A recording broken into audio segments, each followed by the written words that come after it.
and attending from other areas of South Australia and Australia. On behalf of the City of Burnside, I gratefully acknowledge and pay respect to those who have sacrificed their lives for this country and its people. We pray for understanding and guidance in our debate as we make decisions that will impact on the lives of all who reside, study, work in, or visit the City of Burnside. Grant us wisdom as we serve our community. Before we begin, I do ask you to turn off your mobile phones or put them on silent, and remind you to use your hand up symbol when you wish to speak. I welcome all residents, ratepayers who have joined our meeting as it is being live streamed and recorded, and that copies of our agenda are to be found on the council website.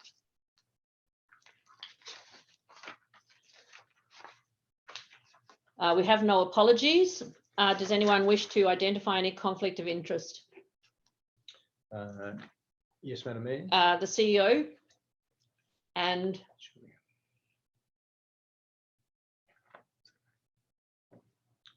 Julian's first, Madam Mayor. Was there a hand? Councillor Carbone, would you like to speak first? Your hand didn't register. Yeah, sorry, Your Worship. About a minute before the meeting started, my screen changed. I'm having trouble getting back to it. I just wanted to declare an interest, but not a conflict of interest, just an interest for item 10.3. 10.3 is koala rescue groups. Is that correct? Yes, Your Worship. Thank you. Do I have to ask or no?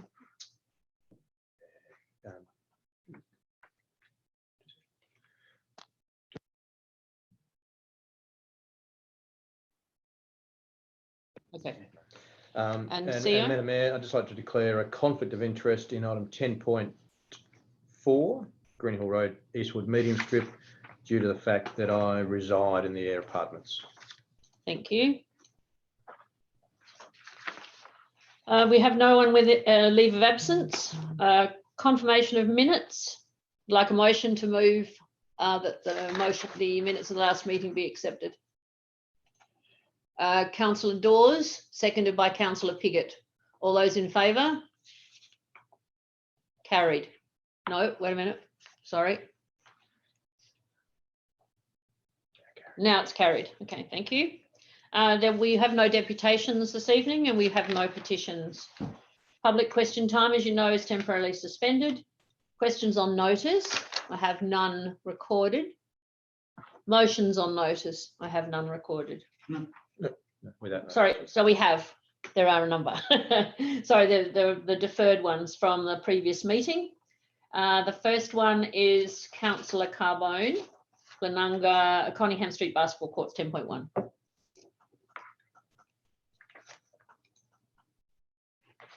Yes, thank you, Your Worship. There is a slight amended version to this motion, which I think is on the screen now. Is that correct? It's coming, Councillor. Okay. Do you want me to wait? It's up there. It's up there now, Councillor. There it is. Yep. Okay. So, look, thank you, Your Worship. Councillors, this motion that you have before you is a very simple solution to a very simple problem, and for some reason there's been a lot of talk and a lot of delays over this particular matter, and people going about how they fixed it and so forth. And every time I hear that word, I keep thinking Christopher Pines in the winds, but in effect, it hasn't been fixed. And what this motion calls for is to once and for all rectify a situation that's been going on for many years. So quite simply, it all comes back to the current rules regarding the use of the courts. Now, on the courts themselves, there is a big board which has a set of rules. And the one that's of particular relevance to this matter is the fact that it says courts open 7 a.m. to 9 p.m. Use of courts outside these hours is not authorised and is subject to fines. So that's the central key part to this whole case. All the residents are hoping to achieve is what these rules already set out to achieve. They don't want people on the courts making a noise and disturbing their peace after 9 p.m. And we heard last week about complaints about noise at 10 p.m, 11 p.m, and so forth. These are the key times where people are obviously going to bed, and they don't want the ongoing noise of basketball hoops and radios and chatter and all those sorts of things. Closing the courts at 9 p.m. Makes sense. It's logical and obviously very understandable. The school has said that they can lock the gates when the staff leave, but of course that doesn't help the community use of the courts, so that's no good. And of course we have been made well aware that the school is going through a redevelopment, and the issue will probably go away at that point in time. The problem with that is the timelines are very rubbery, and we've heard 8 weeks bantered around a few times and so forth. And this really is incorrect, because the consultation period that we have as a council on any plans at the State Government Lodge, that period alone is 8 weeks. So, and that's of course if we receive it today, and the bulldozers rock up the day after the consultation. So that's just not possible. In the last 8 weeks, yeah, so that's what we've said. So I can't go back to the residents with this, the problem will go away sort of argument, because they won't tolerate that. This has been an issue for the last 5 years. We don't have a clear time frame. So going back and simply saying, well, sometime in the next, 6 months, it'll go away. They're not going to accept that, and they certainly won't tolerate that. What this motion also calls for is an end to this sort of midnight policy, which again is contradiction to the current rules of the use of the courts at the moment. So we've heard that the state government like to encourage the use of these sorts of activities up until midnight.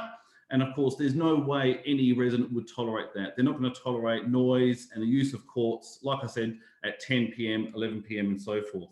So this motion, by us writing to the state government, again, will bring it into line with already the current rules, which, by the way, the residents were part of during the consultation and are happy with. No. So, yeah, we can't put our hands up in the air and just simply let it be. So we need to take action now. The residents have tried to discuss this with the school. It hasn't gone anywhere. And when they came to me, I promised that there wouldn't be any more running and there wouldn't be any more talk. I can't see myself on them. So they've been very patient with this. They've been very understanding, and they've been very respectful. They've tried to negotiate with the school to no avail, and that's why they've asked us to fight for them. So we need to be their voice. That's all they're asking for. All we're asking is to write to the state government to use their current security provider. Okay, so when they're doing their existing rounds throughout the night, that they simply pull over, lock the gates at 9 p.m, and reopen them at 7 a.m. So that's all we're asking for, is the state government to do what they're supposed to be doing with their current service provider, current security provider. This restores harmony. This is in line with the current rules. So the rules are the rules. We're not changing that. We're not doing anything out of the ordinary. And again, I stress that this is a very simple solution to what is a very simple problem.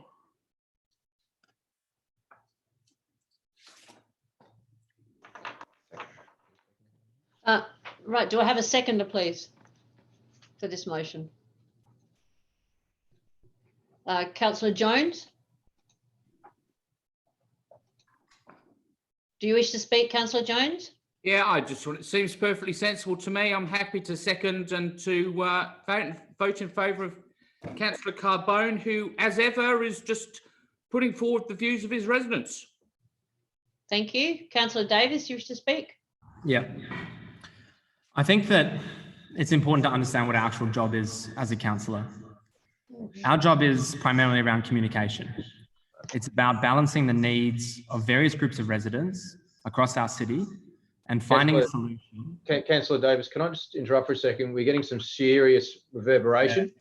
Yeah, we're going to need someone to move to another room. I'll move on. Thank you, Councillor Davis. Keep talking where you want. Talk while I walk. No, hold on.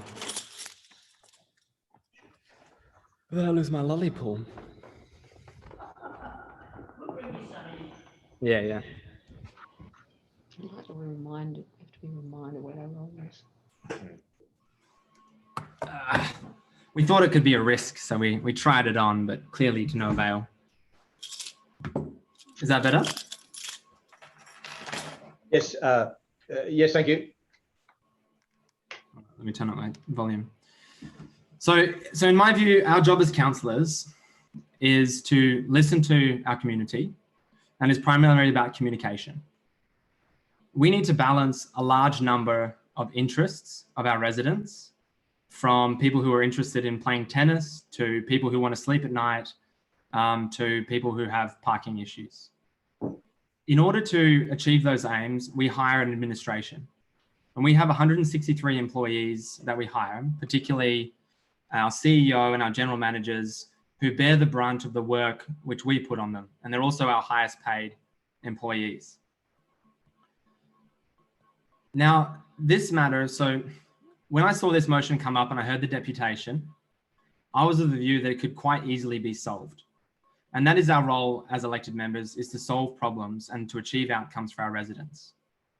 So I contacted the staff and I had about a five-minute phone conversation with them, understanding that they hadn't received a large number of complaints in relation to this matter previously. And then I contacted the school, and the school said it was news to them. So I asked the school, and I proposed a number of solutions. And I said one of the solutions could be to just simply remove the light bulb from the security light on the basketball court to enable so that people couldn't practice there after late at night. They were amicable to that solution and started to speak with the Department of Education. What it actually turns out is when I met them, they told me that within 8 weeks or so, that they would soon be building a gymnasium over that location. To my mind, and to the residents' mind, and you received their email, this problem has been solved. This problem will be solved in 2 months and does not require further resources from the administration and from the City of Burnside Council. If you vote for this motion, you're voting for 6 points and a whole bunch of policies in relation to a problem that will be solved very quickly. You're writing a letter and occupying our CEO's time, and he gets paid how many hundreds of dollars an hour to do his job, and how many hundreds of dollars of time will be spent by administration. This means that they won't be doing their other jobs. It means that we're shifting their priorities to writing a letter, to my mind, which will have zero impact. It won't change things. The Department of Education has a policy that at 12 o'clock, that's when they think that it should be closed, not 9 o'clock. They don't agree with us. Now, if you wanted to enforce this over the longer term, then it would be a much longer campaign and a much longer consultation period with the department. However, this will be solved in a relatively short period of time, probably within the next couple of months. And after communicating that to the residents, they were more than happy with that outcome. What we're asking here is to divert resources from the Department of Education, to divert resources of our staff into this venture, which in my view can't be justified. Now, when I wrote to the residents, they were more than happy with that outcome. Not one of them came back to me and said, I'd like to move Councillor Carbone's motion anyway. They said, thank you, consider it fixed in many cases. So to my mind, there is a cost in this motion. This is not for free. Every time we go to the administration, and how many hours have they spent today on this, fielding questions from us, when in reality, after 20 minutes, and it took me 20 minutes to find this out, I was able to find an outcome or find a solution that the residents were happy with.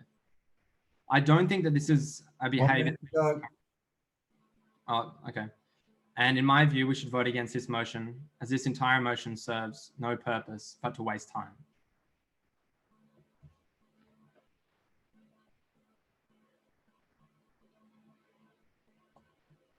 Councillor Dawes? Oh, yes. Thank you, Mayor. I just have a question. I'm just uncertain. I think that Councillor Carbone mentioned that it could be 6 months before they work on the gymnasium, and I think Councillor Davis talked about 2 months. Can administration advise the members as to what is the likely period before the gymnasium would start? be built? Through Madam Mayor, certainly happy to provide some clarification. So our understanding is that the state government have a responsibility to refer any development application to council as a referral authority. And once we receive that request, we have 8 weeks or 2 months to respond back to the state government. Now, as it stands today, we haven't received notification that a DA has been submitted to council. So I can't give you a definitive period of time till this thing is being built. I can only provide commentary that we haven't yet been asked, and we are entitled to have 8 weeks with us.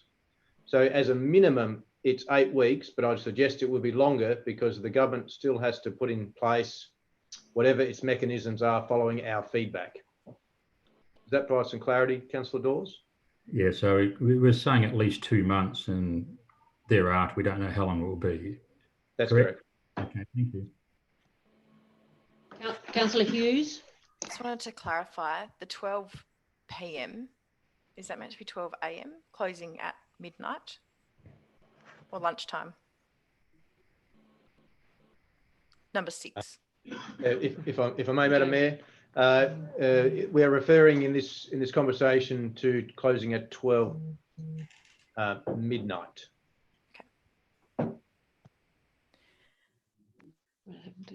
I haven't anyone else on the screen, so back to you, Councillor Carbone.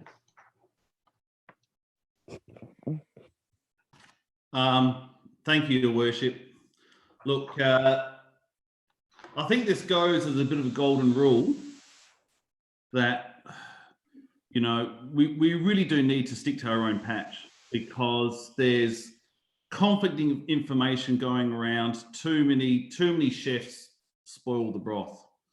The matter, I can tell you now, and I can show you the text messages, the matter has not been solved because the only thing that has been solved at this point in time is that the matter will go away eventually at some point in the future and that there is a 12 o'clock curfew. That's it. Now, that's not going to cut it. They don't want a 12 o'clock curfew. They want a 9 p.m. curfew. So I don't know in what world you could consider that to be fixed or solved.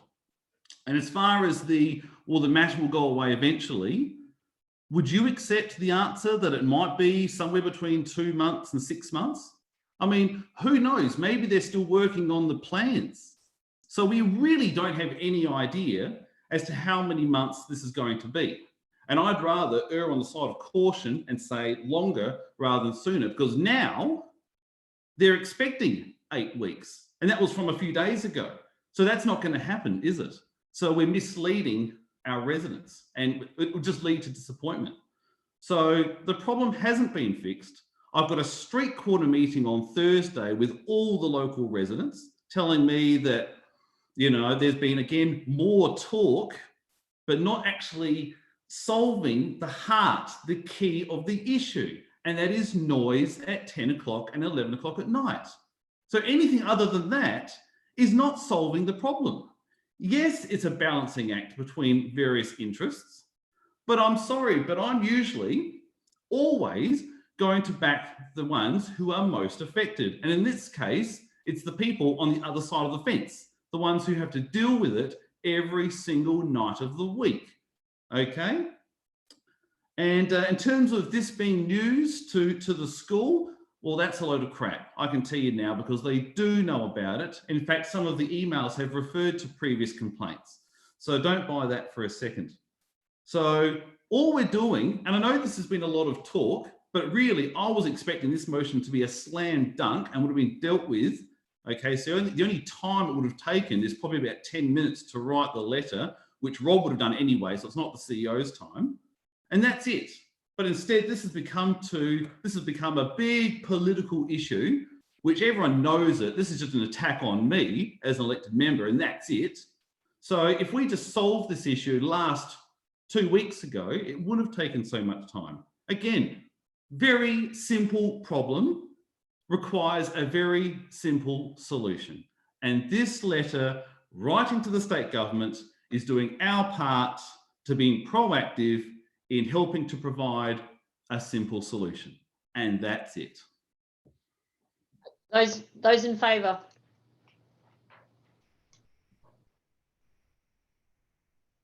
Carried. Thank you. Now we move on to 10.4, Greenhill Road Eastwood Median. No, I missed, sorry, 10.2, Waste Management, Diversion and Roles. Councillor Davis. Can I delete item 1? And then I'll move the remainder.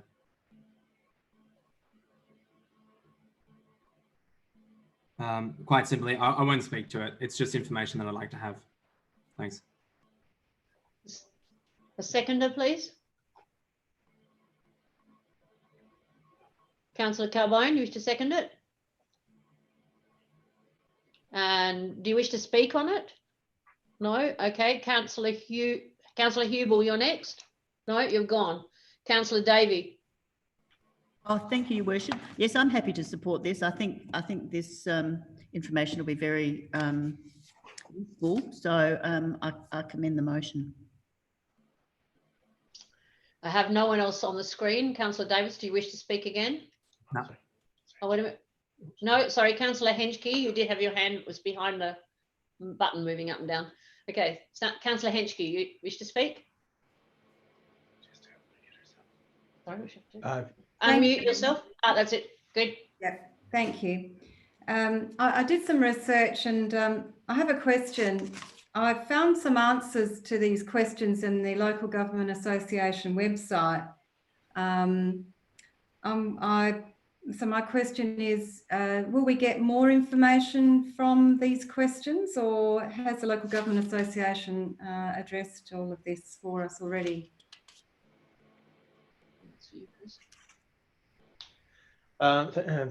Through Madam Mayor, I guess largely we'll have to wait to see the response from the department. However, I guess speaking openly, the broad concern is that the majority of funds aren't being directed to where they should be directed at the moment. We know a vast majority of the waste levy is going towards transferring sand along beaches. Burnside doesn't have any beaches, and certainly one would expect these funds to be reinvested in waste education or waste management. So in that context, it will help focus the attention as to where the levy should be expended. Thank you. Right. Now, Councillor, just making sure there's no one up there. Councillor Davis, you don't wish to speak? All right, I shall put it to the motion then. Those who support the motion, please raise your hands. Carried. Thank you. Now we'll move on to Councillor Carbone, 10.3, Acknowledgement of Koala Rescue.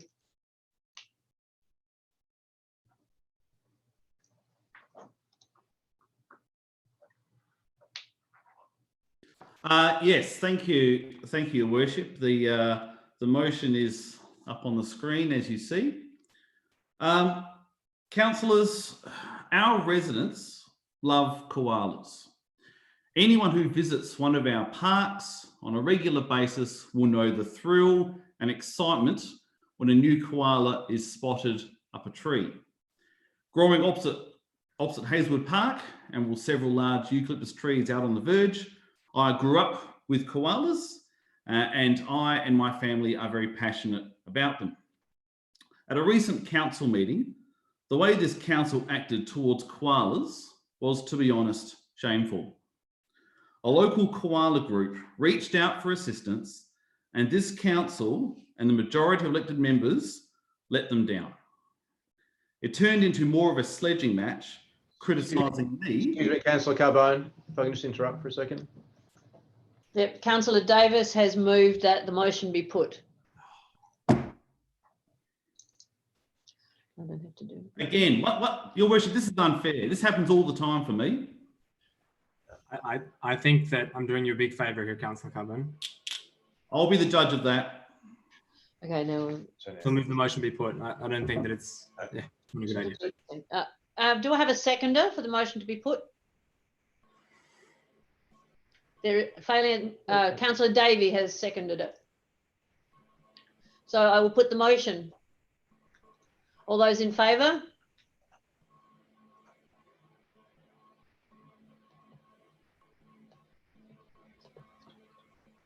All right, it is not carried. It's unsuccessful. Lost. It's lost. Right, we move on to item 10.4, Green Hill Road. Sorry, Worship, wasn't it lost? Yes, it was lost. So don't I go back to my motion? Sorry. Yes, apologies. I do go back to your motion. Okay. Yeah, it was just the motion to be put got lost. No, my apologies, Madam Mayor. Yeah. That's all My right. apologies, Councillor Carbone. That's all right. That's right.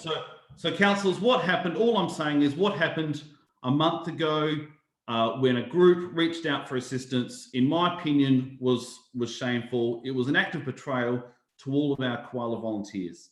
This motion rectifies the situation and makes it clear that the City of Burnside does care about our koalas.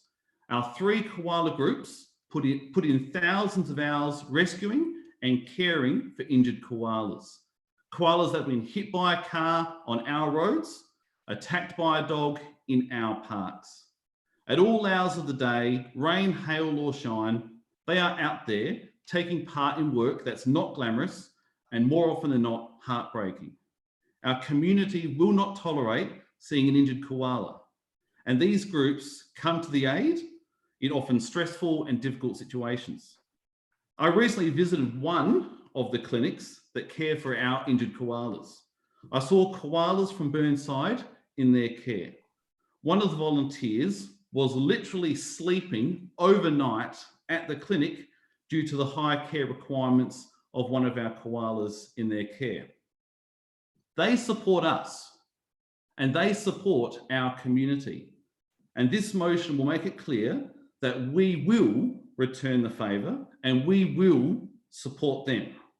This motion is generic intentionally as their needs will change and change suddenly at that.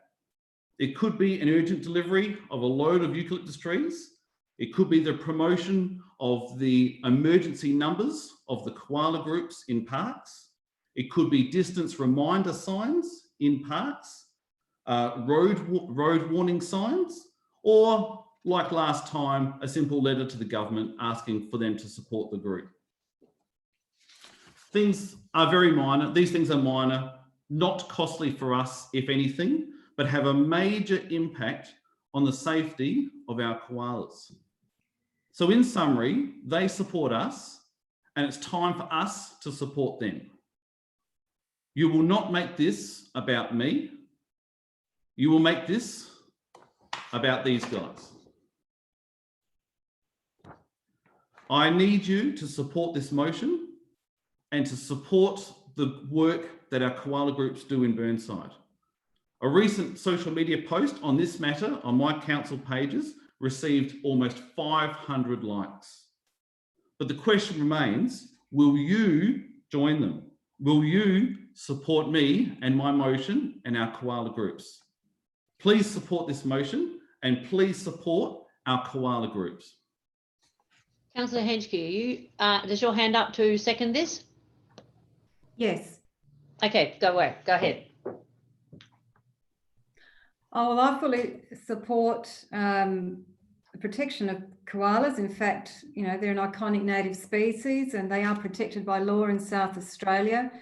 And we have policies to protect our fauna as well. And I'm sure there's many things we can do to be innovative about the populations of koalas. I was talking to a resident near the Hills Face, and ideas that came up from these residents were things like, well, why should new development have iron fence work? Their observations are that koalas need to be able to climb from one yard to another. That, you know, perhaps we need to have brush fences or fences that koalas can move along over. So the community want us to be their bridge to council, and I'm hearing residents being really caring for koalas, and I don't see why not. We can't raise awareness further through, which this motion does, and support these all organisations. Thank you. Councillor Hughes. Thank you. I don't have an issue with acknowledging the commitment that people have within our community, especially volunteers. And I certainly don't have an issue with part one. I think there's a great number of people in our community who volunteer, and I have no issue with recognising that. What I do have an issue with, though, is point 2, which I think is quite vague. And the items that Councillor Carbone mentioned around signage for koala rescue, well, that already happens. I've seen that out on Hallett Road. We did deliver gum leaves to the shelter when there was an issue with the bushfires. So I think it perhaps doesn't actually address the issue. One of the main issues that I'm aware of is signage for people to stay away from koalas or what to do in the park. And I think that perhaps needs to be addressed more specifically than something vague like this. I don't think it gives the right kind of action that we need to take as a council. So I completely agree, and I think we should acknowledge the commitment of our volunteers within the community and the work they do. But I think point 2, as it stands, it doesn't have significant meaning to me, and for that reason, I wouldn't support the motion as it stands. Councillor Davis. During the Cuddly Creek fires with the Burnside CFS, I went up to Cuddly Creek in that region. And I found a koala that had been burnt, and its hands had been essentially, a lot of the skin and the fur had been burnt off its lower body. And I was in the command car, and Avril was with me. So we spoke to the koala hotline, and we asked them what we should do. Apparently it was important that we sex the koala first, and it turns out it was a female. And then we put it in a box, and we took it to the pub, and the pub put it in a shower, and then they eventually came and picked it up. And this is probably it was like 1 or 2 a.m. in the morning. The fact is that no one's questioning that we like koalas. No one's questioning that we support the various koala rescue groups. And I think to suggest otherwise is just blatantly wrong. And then point 2 is we're already doing that. So the purpose of this motion, in my view, is to virtue signal without achieving any kind of aim. A motion that I would support would be, here is a problem, or here are resources that they need, and I would like to provide them with these amount of resources, whether it's money or facilities or something to actually deliver an outcome. I think to say that this motion somehow supports koalas in just a generic way to say that, well, we just support them. I mean, what purpose does it serve? And really, are we not just copying out our actual duty, which is to solve a problem? So if there is a problem that they are facing, these koala rescue groups, then shouldn't we be going out there, understanding what that problem is, and then fixing it? To my mind, all this motion does is a platitude that we can then stand behind saying, oh, we did something, congratulations, look how good we are. In my view, if you want to protect koalas, then pay for training for the Burnside CFS to better be able to pick them up, because I didn't know what I was doing. Or you could fund them, or you could give them more resources, or you could actually do something active. A general platitude with endeavours to support these koalas through all suitable forms within council scope is exactly what we're already doing.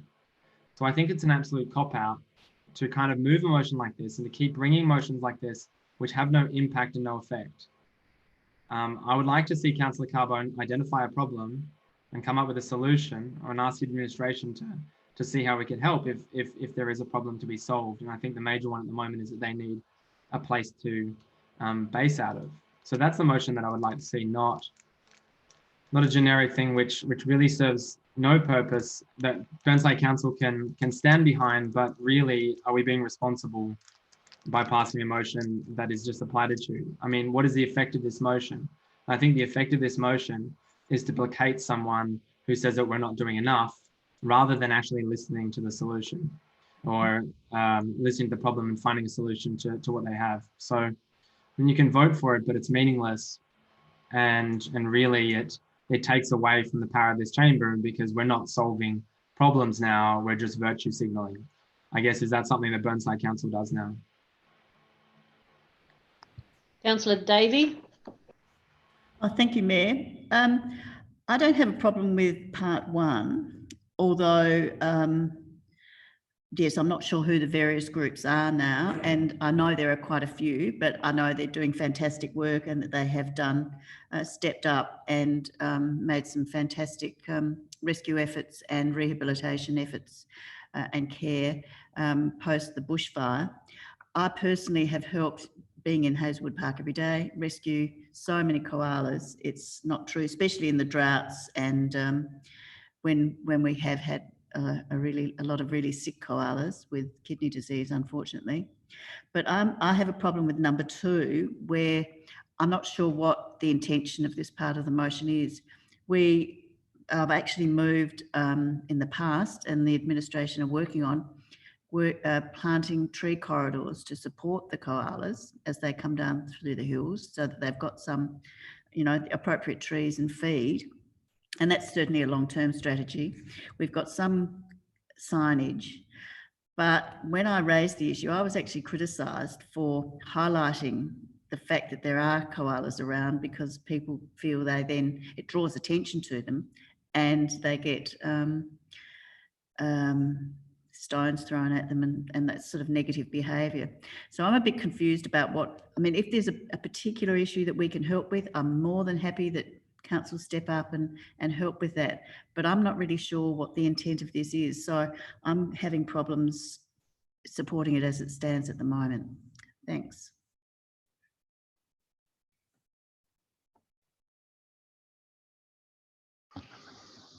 Sorry, Councillor Hubel. Thank you. I had a question in the first instance. And this is potentially for the CEO, in part 2, and look, I do share some concerns in terms of the open-ended nature of providing support that's not specified. Does the administration feel that this motion is something that is feasible in terms of what we're exposing ourselves to?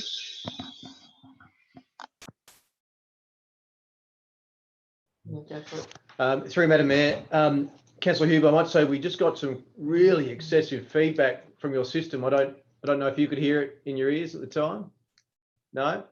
No. That's right. That's right. We'll keep an eye on that. So in response to your question, the way this is worded at the minute, ostensibly the direction I'm getting is that we will continue to provide our existing level of support, which some of the level of support has already been mentioned. However, it doesn't give me any authority to go above and beyond anything that we currently do, if that provides any clarification. Councillor Cornish. Sorry, I suppose my first question is similar to the one we had last council meeting. Has the City of Burnside received any correspondence asking for assistance from any koala group? Through Madam Mayor, I can provide that. No, we have not received any official correspondence asking for any greater level of assistance. Okay, and I suppose similar to Councillor Hughes and Councillor Hubel, my I suppose reservations are with the wording of number 2, that it is fairly vague in terms it could be a blank check that any one councillor could ask you to go and give 20 grand to a koala group of ratepayers' money, and that might just probably fit within this motion that council dictated that we support these groups. Would you see that is that could be seen, or you would definitely be putting a stop to it, or would you like further clarification in that part two to clarify what's actually able to be done or what isn't able to be done? Through Madam Mayor, the way I'll be interpreting this motion if it gets up is that I think, as I said previously, that we will continue with our existing levels of support, which in the scheme of our operations are quite small. Anything that would be looking to increase our level of support would not be covered by this resolution or recommendation. And I would be seeking clarification from council if, for example, a group came and requested a significant donation, for example. I would be coming back to council. It would not, in my mind, I'll be telling my staff that it wouldn't be covered by this particular wording. Thank you, CEO. Councillor Turnbull. Thank you, Mayor. With due respect to Councillor Davis, there was a specific problem that could have been helped with at the last council meeting, when all was asked for was a letter to the state government to help one of the groups which was being evicted. It was voted down, so that was one problem that could have perhaps helped them. And seeing that 50% of the injured koalas are from the Burnside area, I think the Burnside Council has got some sort of duty of care to help with some of these things. One of the things they really do need help with is signage. And the signage it's okay, it's adequate, but it's still poor. And some of the reserves, for example, Hazelwood Park, there's a sign there that's about as big as a Jat's biscuit, so people don't read it. So the council could help with signage as well. So I know that we are supportive of the volunteers. They're fabulous, they do a good job, but I will support this motion because I think it needs to be done. Thank you. Sorry, Councillor Piggott. Oh, he's gone. Over there. Sorry, Councillor Piggott. No, it's Councillor Dawes. It wasn't me though. Yeah. Ah, your name was up there, but it's gone now. The hand was gone because I write them down as soon as I see the hand go up, and so I go from my list. All right, so Councillor Dawes, you're next. Thank you, Mayor. I just wanted to go back. I think it was January where we provided, was it eucalypt leaves to a koala group from the Cuddly Creek bushfires? Is that right? I'm just trying to remember that they were very, very appreciative. I'm guessing that is what number 2 is referring to. Can administration give me some details there? Yes, through you, Madam Mayor. Certainly, Councillor Dawes, that is a level of assistance that I would understand is covered by this, and in fact we would do it anyway without this motion, I would say. And certainly around the commentary around enhanced signage, I would certainly entertain that again within this wording, but I might add we were going to do that anyway. Thank you very much. Oh, Councillor Lemon. Thank you. I'll start with a question. When Councillor Cornish asked whether we'd had any requests for help, I heard you say, Mayor, unofficially. Could you clarify, please? Oh yes, just I had heard exactly the same thing, issues in relation to signage from my resident that Councillor Turnbull also had heard. I also had report of a dog attack on a koala in Michael Perry Reserve that was a concern, and that was in the media that I read it. So that's what I meant by unofficial. Thank you. I'll speak to the motion now. And I have a couple of things to say. The first thing I'd like to say is this. The bushfires were 6 months ago now, and all koalas that were damaged in those bushfires have been healed and housed or not, but they are 6 months ago. So we are no longer dealing with an issue of bushfires at this stage. I'm not saying that we won't be again next summer, but right now we're not. My second point is I would draw members' attention to a media report that we got. So bearing in mind the immediacy of the koala rescue is now 6 months up the track. But we did get a media release on the 6th of April, which was a scant, 3-4 weeks ago, from which I will now read. And it is, in fact, Adelaide Koala Rescue. This is about Adelaide Koala Rescue. And I won't name the woman, but there's a woman named. And she said, and I quote, she said, they had 6 cases of koalas who died after being mauled by dogs just this week. We've had a number of dog attacks, all of them fatal, unfortunately, she said. A rescuer was last week called to Burnside Park, after a call about a dog attacking a koala. I quote, our rescuer from the organisation had to watch a koala being dragged twice through the creek in Burnside by a dog. And when she repeatedly begged them, the owners, to put their dogs on a lead, she was abused. So what I'd like to see from Councillor Carbone is a motion that puts dogs on leads in Hazelwood Park so that we don't have 6 deaths of koala, because part 2 of this motion does nothing to save them. 6 maulings, all of them fatal. If you want to save koalas, put dogs on leads. If you put that motion up, I would be very happy to support it. Anything else is virtue signalling. Councillor Henschke. Oh, thank you, Mayor. I have a question for the CEO and the administration. Do we have funds and do we intend to prepare a koala management plan? Because I've learnt that this is something the World Wildlife Fund has called for, and not all councils have funds to do such things. And I'm just wondering whether that's in the scope of the administration's action plan anyway.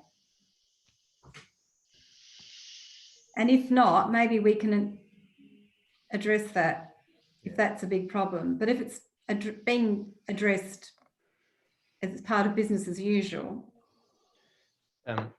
If I may, through Madam Mayor, I think we all understand that we have a population of koalas in the city of Burnside, and in our operations, we obviously do expend an amount of funds on their well-being as best we can.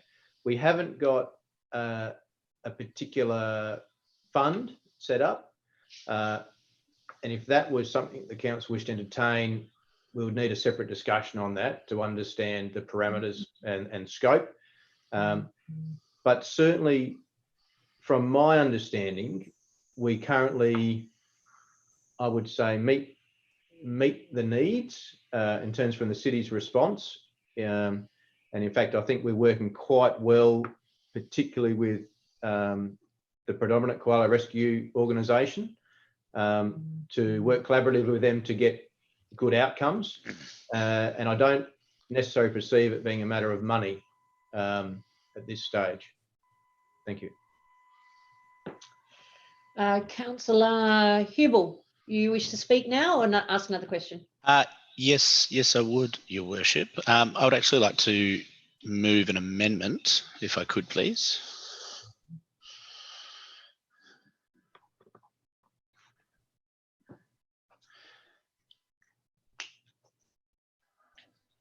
Keeping 1. Okay. And I'd like to change 2 to elaborate. Now, I was just trying to write something up in an email which I didn't quite get to sending. So if you could bear with me just while I get it sorted in my head. I've got endeavours to support the koala rescue groups through appropriate and suitable forms.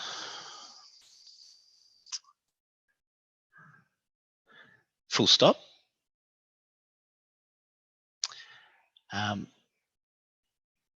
Actually, no, maybe we'll rewrite 2.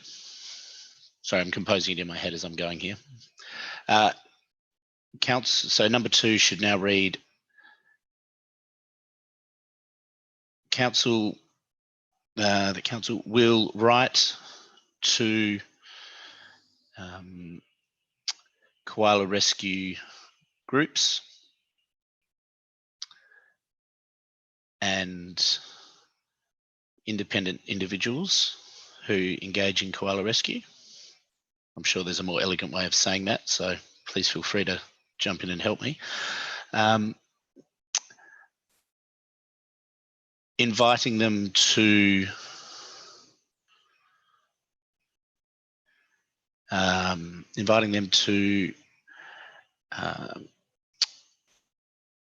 tell us. Oh, I need a wordsmith to help me out here, lawyers, to tell us what help we can provide, and that information is passed on to council for consideration. Okay.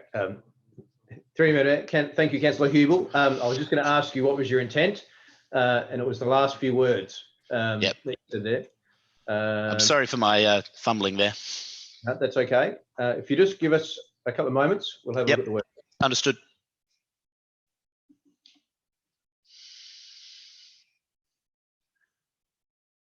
And I do hope Councillor Carbone and Councillor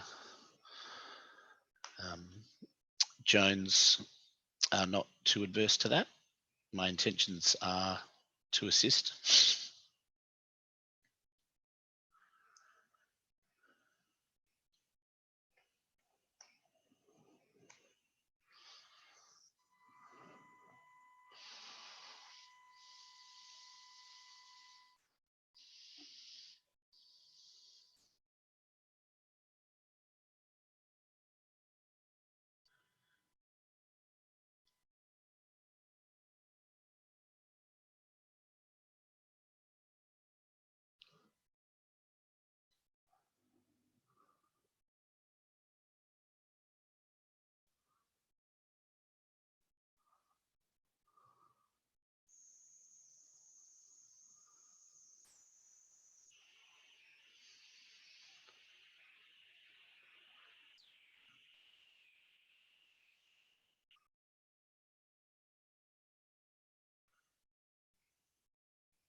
Through Madam Mayor, Councillor Hubel. So we've just had a go at rewriting that. It now reads that Council 1, as listed, 2, write to koala rescue groups, inviting them to inform Council as to what form of relief/assistance may be required to support the protection of koalas. That's much better than what I said. Okay, so does that encapsulate your intent?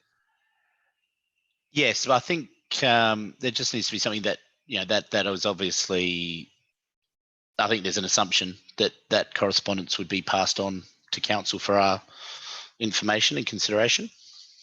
Would that be implied? To inform council. It's implied because council is resolving. Yeah, understood. Well, yes, I'm happy with that. Thank you for the assistance. Yeah,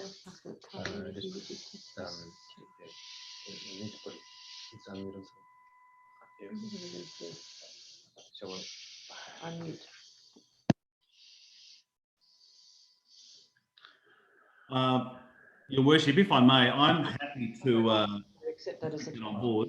Yeah, that's what I was trying to get at. Yeah. Yes, that's what I was discussing, Councillor Carbone. If you're happy to take that on board, then we don't need to change the motion. I mean, move another complete amended motion. No, but could we add protection and care of koalas? Yep. Are you okay with that, Councillor Hubel? Adding and care? Okay. Protection and care of koalas. Cool. All right. So both happy with that? Did you wish to speak any further then, Councillor Hubel? No, look, so is that a alteration to be made to the original motion, or will it be an amendment? So through Madam Mayor, we're comfortable with the consent of the mover that it's simply a minor change to the motion that's before us. It You is do have not. to check with Councillor Henschke. as the Sorry. seconder. Are you also comfortable, Councillor Henschke, as the seconder with that change? Yes. Yes. I So apologise, Councillor Henschke. I thought it was Councillor Jones that seconded it. I mentioned that earlier. I'm sorry. So therefore, no, it's will be treated as a minor change, not a formal amendment. That's good. Okay. I don't see anyone else wishing to speak on this matter now. There's only one person left who can, and that's Councillor Jones, who's scratching his head but not needing to reply. Councillor Jones.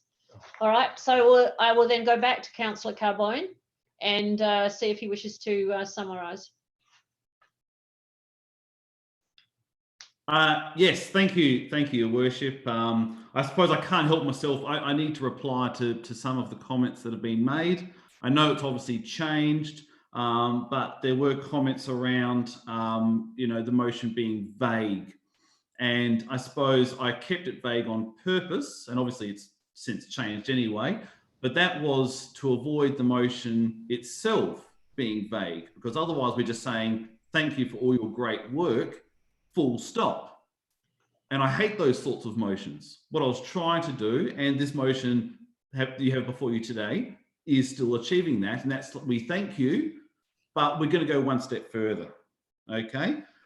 And it is small, minor things. As I said in my speech, that all they're after, and we know what they're after, by the way, we all know. And the fact that you haven't received a formal letter or they haven't emailed you, I don't know, maybe that's a question for you to ask yourself.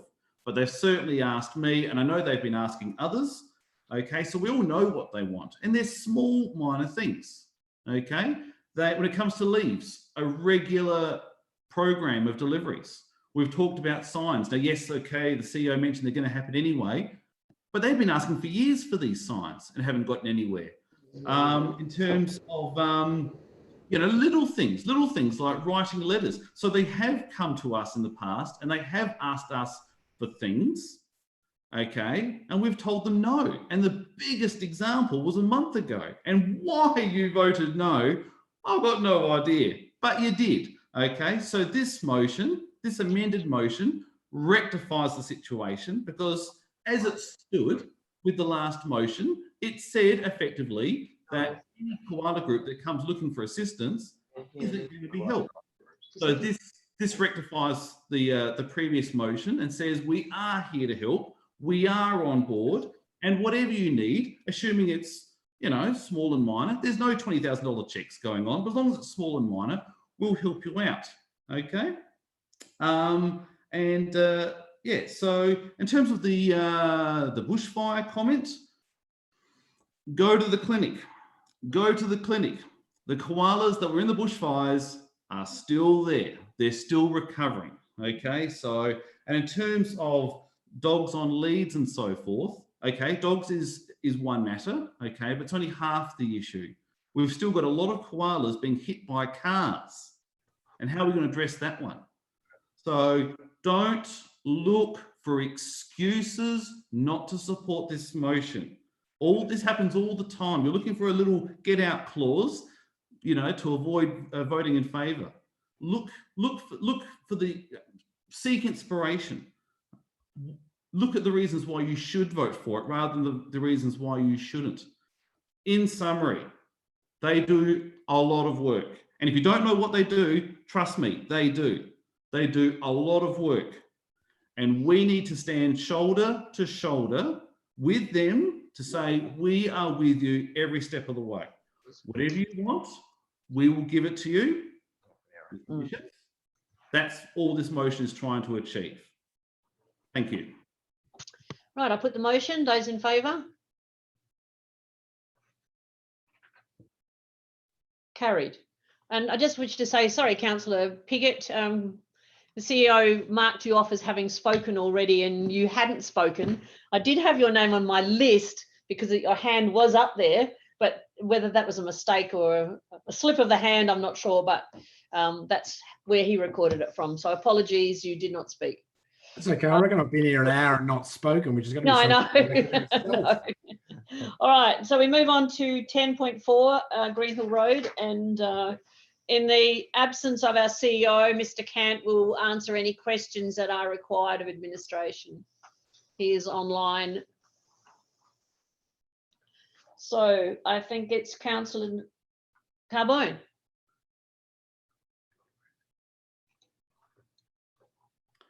Yes, thank you, Your Worship. I promise this is my last one for the night. I know there's been 3 in a row. But all I can say, and I won't be long on this one because I'm hoping it's a slam dunk. Having said that, I thought the others were a slam dunk too.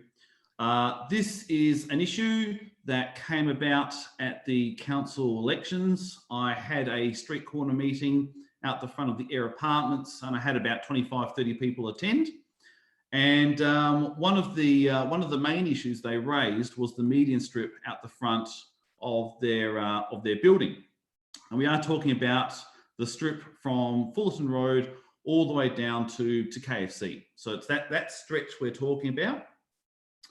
And because obviously they look at it, it's something they look at all the time when they're out on their verandas and so forth. And they told me a number of things. Number one, and that is it has been an issue. This is another issue that's been on the back burner for so many years, and I don't know why it hasn't been addressed, but it's being addressed now. So it's been on. So that's number one, been around for a long time. Number two, the median strip is essentially dead in summer and boggy and overgrown in winter. So that's the situation they have to deal with. Now, so I took it on board. I spoke to the staff. Obviously worked out very quickly it was a state government issue, spoke to the state government, and essentially they've come back and said, it is what it is. Okay, we're not prepared to do any more, any less. That's what you see is what you get. So, you know, being one not to quit too easily, I started to think, well, what if we came up with a bit of a partnership proposal? Okay, because we do benefit as a council because it is our entrance statement into the city. I know we have lots of others, but this is a pretty main one. It's what everyone sees, and to be honest, I think everyone just assumes it's a council issue anyway. So it doesn't make us look very good. But anyway, the point is that I thought to myself, this would be another classic example, and we do lots of them around the council. This is not rare or weird, but this would be another fantastic partnership opportunity where together as a council, we could get on top of it and make it look really schmick. And so the proposal is another simple one. It's a very, very simple one. I know it looks complicated in the motion, but it's quite simple. And it's this: we write to the state government and we tell them, I tell you what, you irrigate it, you get it up to scratch, and we will maintain it. By maintaining it, we mean mowing it once a month with the ride-ons. So that's the proposal. Really no cost to us apart from a bit of extra labour. So I don't want to hear any cost arguments against this motion. It's a win for both because, quite frankly, I think the reason it looks so bad is the fact that it's not irrigated in summer. And in winter, I just honestly believe that DIPT, it's just not part of their core operations to be going around mowing lawns and so forth. I just kind of get that feeling where obviously it is a key part of our operations. So it's a win for them because we will take care of an issue that they really can't manage, okay? But it's also a win for the state government because they'll be looking after their asset. So that's all I want to say. It has been an issue, it looks terrible, and it's a way for us to work together, just like McGill Road and all those other examples. It's a way for us to work together with the state government to rectify the situation, 1 minute to go, make the council look better, and with virtually very, very, very minimal cost to the council. Thank you. Right, do I have a seconder, please? Councillor Piggott. Couldn't maintain my run. I'm sorry. I'm going to speak. Yeah, look, I'm happy to second this. I do use Greenhill Road quite a bit, and it does surprise me how neglected actually the median strip through Green Hill Road is. And it's really something that the Department of Transport should sort out. I think that's first and foremost. I think what's been put up here is not a bad idea. Perhaps it'll guilt them into sorting it out there and further up as well, where it goes beyond Burnside. I don't see too much downside. I do think the cost of including it in our schedule in terms of verge mowing is probably not going to be significant if they go for it. And if nothing else, this actually perhaps prompts people like David Pisoni to perhaps get active in regard to sorting out the issue on in their own backyard. So I'm happy to support it. Thank you. Councillor Hughes. Yes, I have a question for the administration, if I can, please. Yes, go ahead. Barry. I'm just wondering, I guess, how they feel about part 4. I would say that a median strip in the middle of a significant Dipty road is not part of business as usual for us as a council, and how, well, I guess whether they feel that's appropriate for us to be for us to be managing. Through your worship, thank you for the question. I think that's a fair summary, Councillor Hughes. The administration has no real issue of points 1 to 3. We haven't done a full assessment of what would be required to maintenance to that strip. However, it would require potential lane closures to undertake the works, and we would be hesitant to support number 4 at this stage without understanding the rest of the requirements. I will speak very briefly because it's, 8:10 and we haven't got onto the other juicy stuff yet. I'm going to sound like a broken record, but I don't have an issue with part 1, 2 and 3, but part 4 is, I guess, where I'm going to be stuck on, because I think it is actually state government land and it's Dipty Road, and they need to be responsible for maintaining it. And I think it's a slippery slope of, oh, we'll just bring that in, and before we know it, we're mowing all of the verges on Dipty roads, and it has a significant safety implication for our staff as well. I don't disagree that the whole of Green Hill Road looks unsightly. I'd always go as far as saying all the way down Anzac Highway. It used to be impeccably maintained. It used to look fantastic, and I think it probably has slipped in terms of its appearance. But I do feel strongly that part 4, it's a state government asset, and I don't think we should be maintaining it. I don't have a problem with writing to them, getting them to fix the irrigation, but I think the long term that needs to sit with them. I'm sitting here thinking of any other roads that we would maintain a median strip in the middle of the road within the city of Burnside, and I can't think of any off the top of my head. So I think to pull this one in without, I guess, if we did part 1, 2 and 3 and saw where that landed us and whether they actually got on board, then I'd consider, see what we can get across the line first. But I think to include part 4 without doing 1, 2 and 3 is a little bit premature. So although as I said, I think it is in a poor state, I don't have an issue with that, but I just won't support it based on part 4. I'm sorry for sounding like a broken record this evening. Councillor Henschke. Oh, thank you, Mayor. I have a question, firstly. Now, is there such a thing as an arterial road tree strategy? And typically that's, a framework, and then we can plan future development.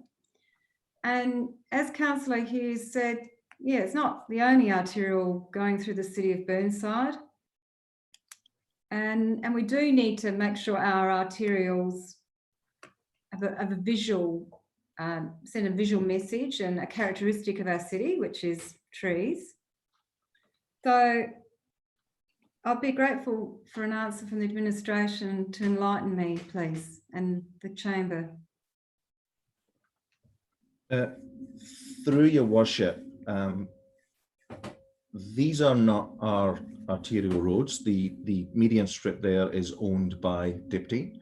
I'm unaware of any tree planting strategy or management plan that they have for their parcels of land. However, I would hazard a guess that they would probably stay away from plantings within those parcels of land because of site issues and traffic management. All of our tree management plans cover City of Burnside land only.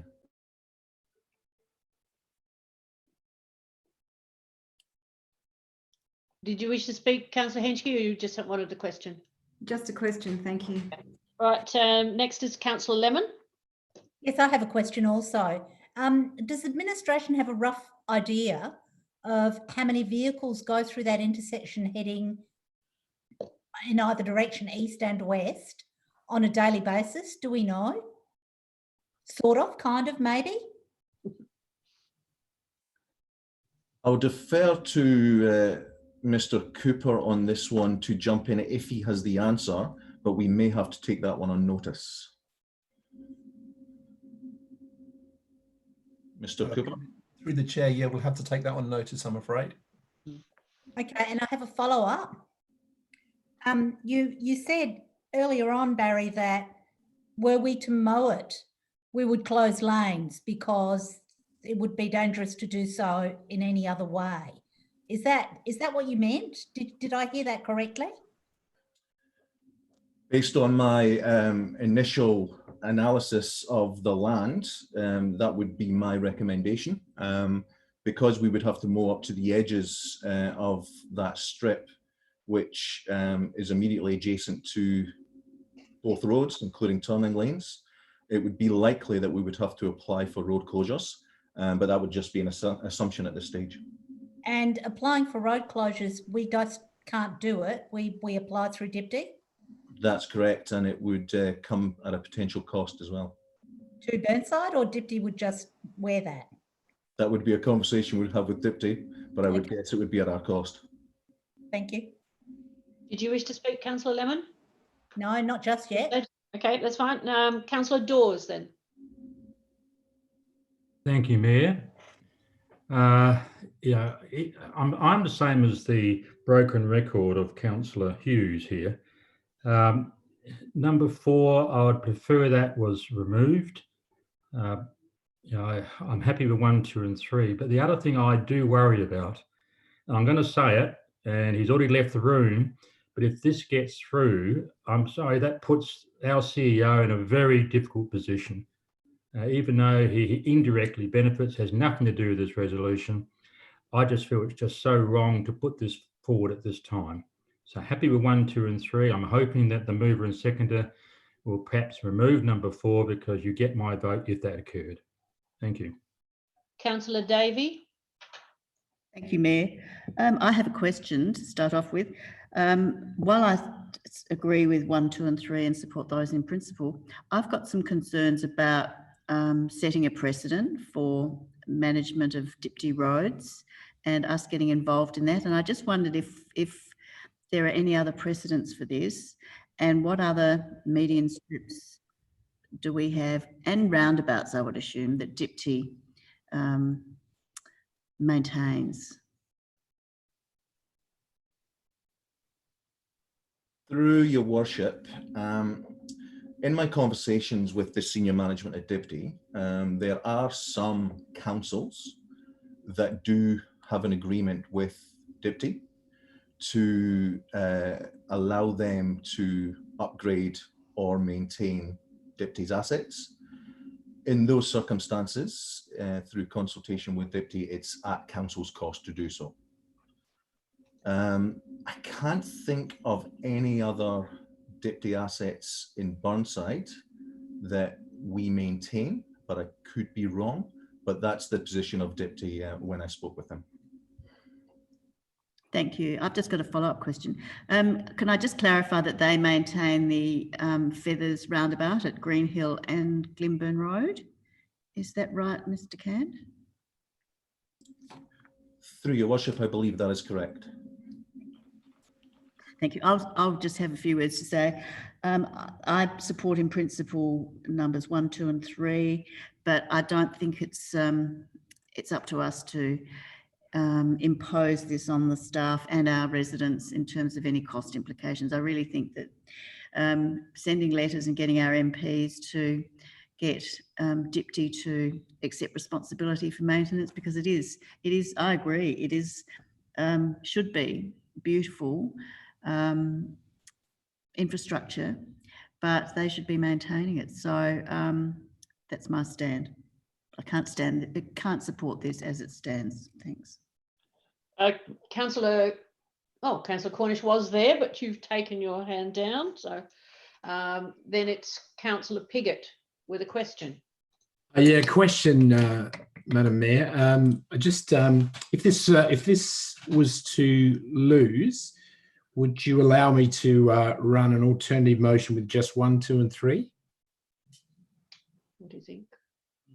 Mr. Cant, would you be happy with that?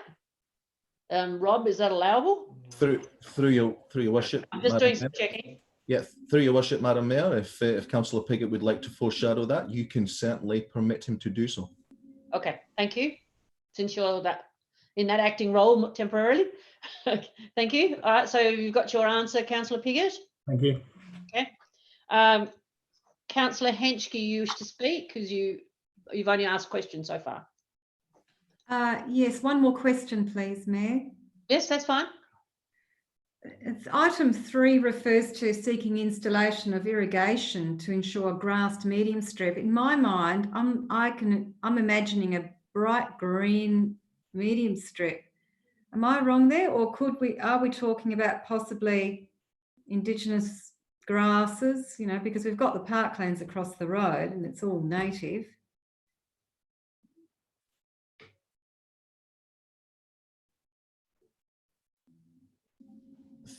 Through your worship, that would have to be managed in discussion with Dipti once again about the expectation of what actually is planted there. But I will also defer to Councillor Carbone, who can answer his intentions in his summing up. Thank you.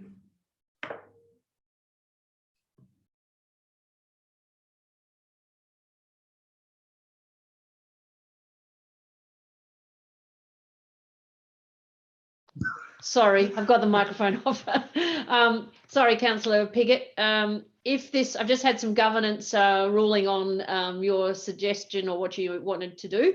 The answer is that if this motion is lost, you can't run that alternative motion. It's over, but you could run it at a subsequent meeting as a motion on notice, leaving out number 4. No, we're not getting you. Now we can't hear you. Hang on. Start again.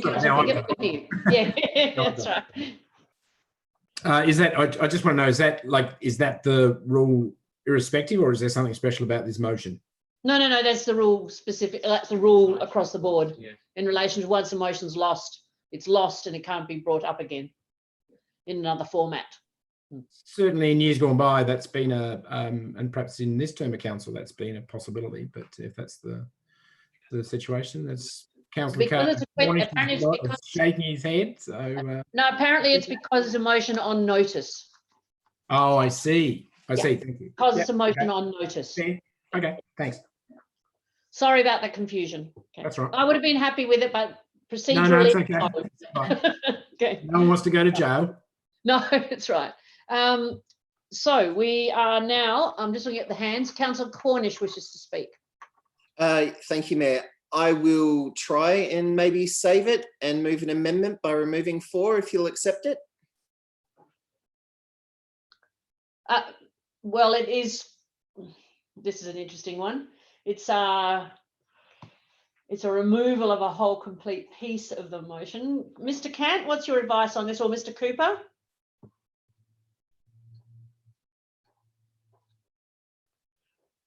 If Councillor Cornish were to remove point 4. My thoughts on that would be fine. The main intent of the motion still remains, so it's an appropriate amendment. Okay, thank you. Yeah. That's fine. And I'm just getting another yes from a next to me. All right, so Councillor Cornish, go ahead. Well, first, no, you've made the suggestion. Councillor Carbone, would you be happy with just accepting it as a deletion, or you want it to run as a formal amendment? Thank you, Your Worship. I'm not very happy about this, but I'm reading the room, and given that most people have spoken, I don't think I have much of a choice. So this was the guts of the motion that is working together in partnership. Otherwise, it's another writing a letter, which isn't really special, but I don't think I have much of a choice. So yes, happy to accept that as an amendment. Just for a piece of information, a similar writing of a letter happened in relation to the median strip on the freeway, and they did respond. So writing a letter is a really good start. So thank you, Councillor Cornish. If it results in something, I'll be happy. But yes, happy to accept that amendment. All right, thank you. If I could also... Wait a minute, seconder, Councillor Piggott, you happy with that? All right, thank you. I'm getting a thumbs up. All right, Councillor Cornish, continue. Thank you, Mayor. I would also, if I could, just get the title of the Minister for Transport Infrastructure right. Transport. The full name. Planning and Infrastructure. Yeah. Rob's going to do that. Yep. I probably will support the motion as it currently stands right now, although I'm a little wary of it. We tried that at Green Hill Road between Glenside and Glenunga and Dulwich and Dulwich and Toorak Gardens quite some time ago, and they ripped all the grass out and put it with that fake grass in that median strip, and they made it look even worse. So sometimes these requests can, the department will look for a cheaper option. So I'm just a little wary of that, but I will support the motion as it currently stands. Right, thank you, Councillor Cornish. Now, I don't see any other names, hands up, so I'm going to go back to Councillor Carbone to summarise.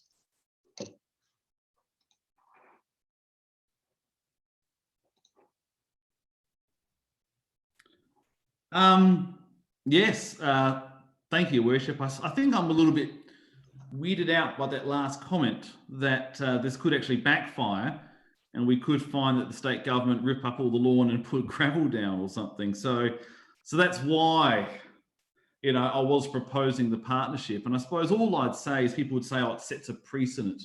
It sets a bad precedent. And I couldn't help but think, well, what's the bad precedent you're worried about?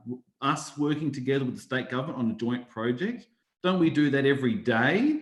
So what's this bad precedent I keep hearing about? But anyway, it's all I really care about is fixing the problem. And if writing this letter, as with the Southeastern Freeway, if the state government then, receive these letters and gets a bit of a kick along, and they obviously maintain it better, then I'll be happy. But yes, thank you for supporting the amended motion.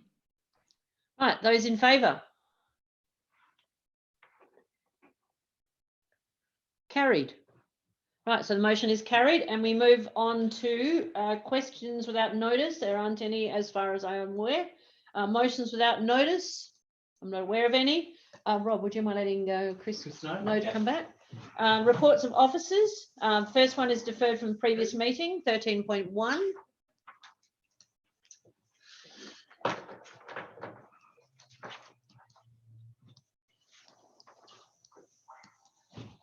I'm waiting to see who wishes to move this one.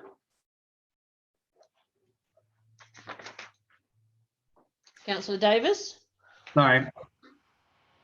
I have an alternative motion. Yes, he's pulling. You have an. No, he's pulling that. Yeah, he's withdrawing. Oh, with the alternative. Oh, we're doing the thing, are we? We're going through. We're going through them all, aren't we? Yeah. Oh, sorry. Yeah, we should go. Yeah. I forgot about that. Sorry, let's just go through and withdraw them first. So Councillor Davis is withdrawing number 13.1. Era Water 13.2. Hand up? No? All right, nobody's put their hand up. So I'll ask for a mover. Yeah.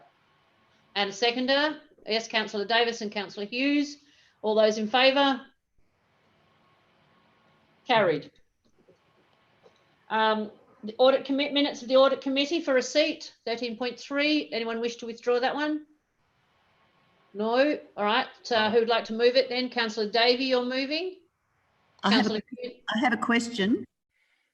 Then you want to withdraw it? Yes, thank you.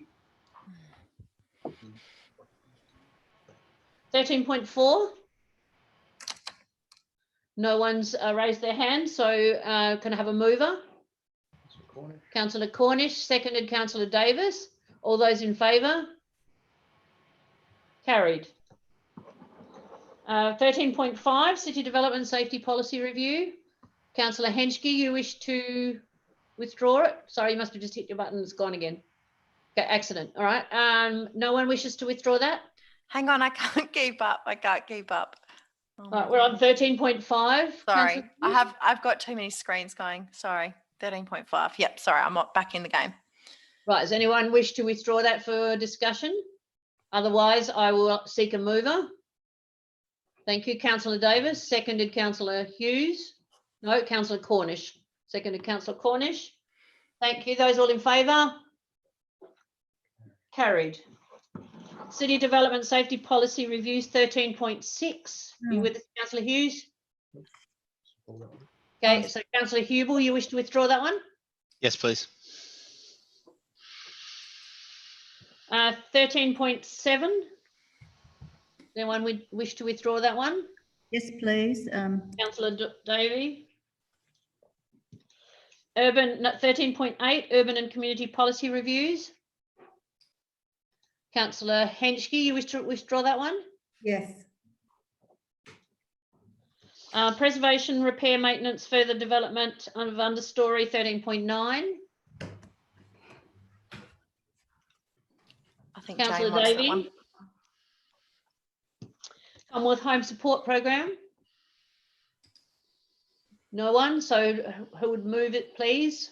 Councillor Lemon, thank you. Seconded Councillor Cornish. All those in favour? Carried. These are just motions to receive. We'll do these out later, don't we? No, now here. Okay, we'll do them now. 14.1. Motion, please, to be received. A mover. Thank you, Councillor Piggott. Seconded Councillor Lemon. All those in favour? Carried. Eastern Health Authority. Councillor Piggott. Councillor Cornish seconded. All those in favour?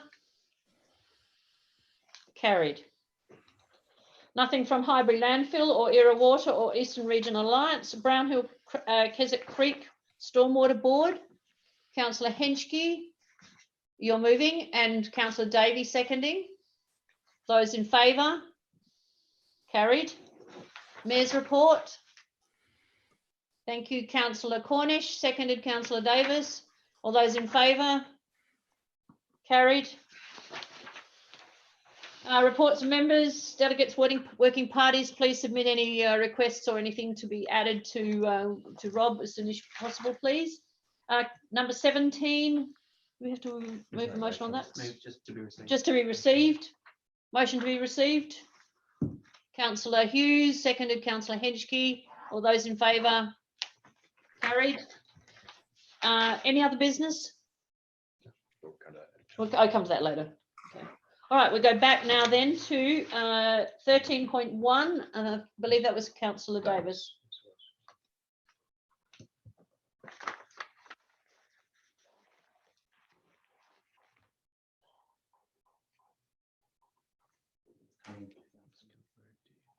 This is the alternative motion.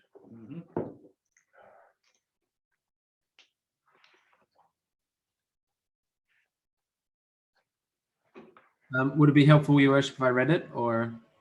I think it would be a good idea. Thank you. Hold on, let me turn the light back on.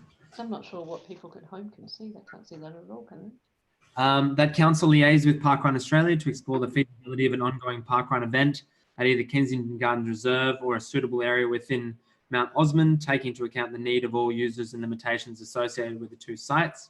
I received a report with the results of the feasibility analysis along with recommended steps, including community consultation. Note that any facilities or works required to accommodate a parkrun event but the Mount Osmond area would require the allocation of appropriate funding by council or a suitable grant. Yeah, so I think the park run is an excellent activity. I recently went there to Campbelltown and saw how it all worked, and I was very impressed with it. It's a very casual style of sport. You essentially just run 5Ks and they time you. Very straightforward. It happens all across Australia and really the world at 8 o'clock on a Saturday morning. I met with the clubs of Kensington Gardens Reserve in relation to this matter to seek their view, and I think Councillor Piggott was unavailable, so he couldn't make it with me, but they were generally supportive of the idea, but they were quite concerned with the parking around Kensington Gardens Reserve, particularly in the morning. But the proposed solution was to hold the start where the majority of the traffic would be, potentially near the Bowls Club.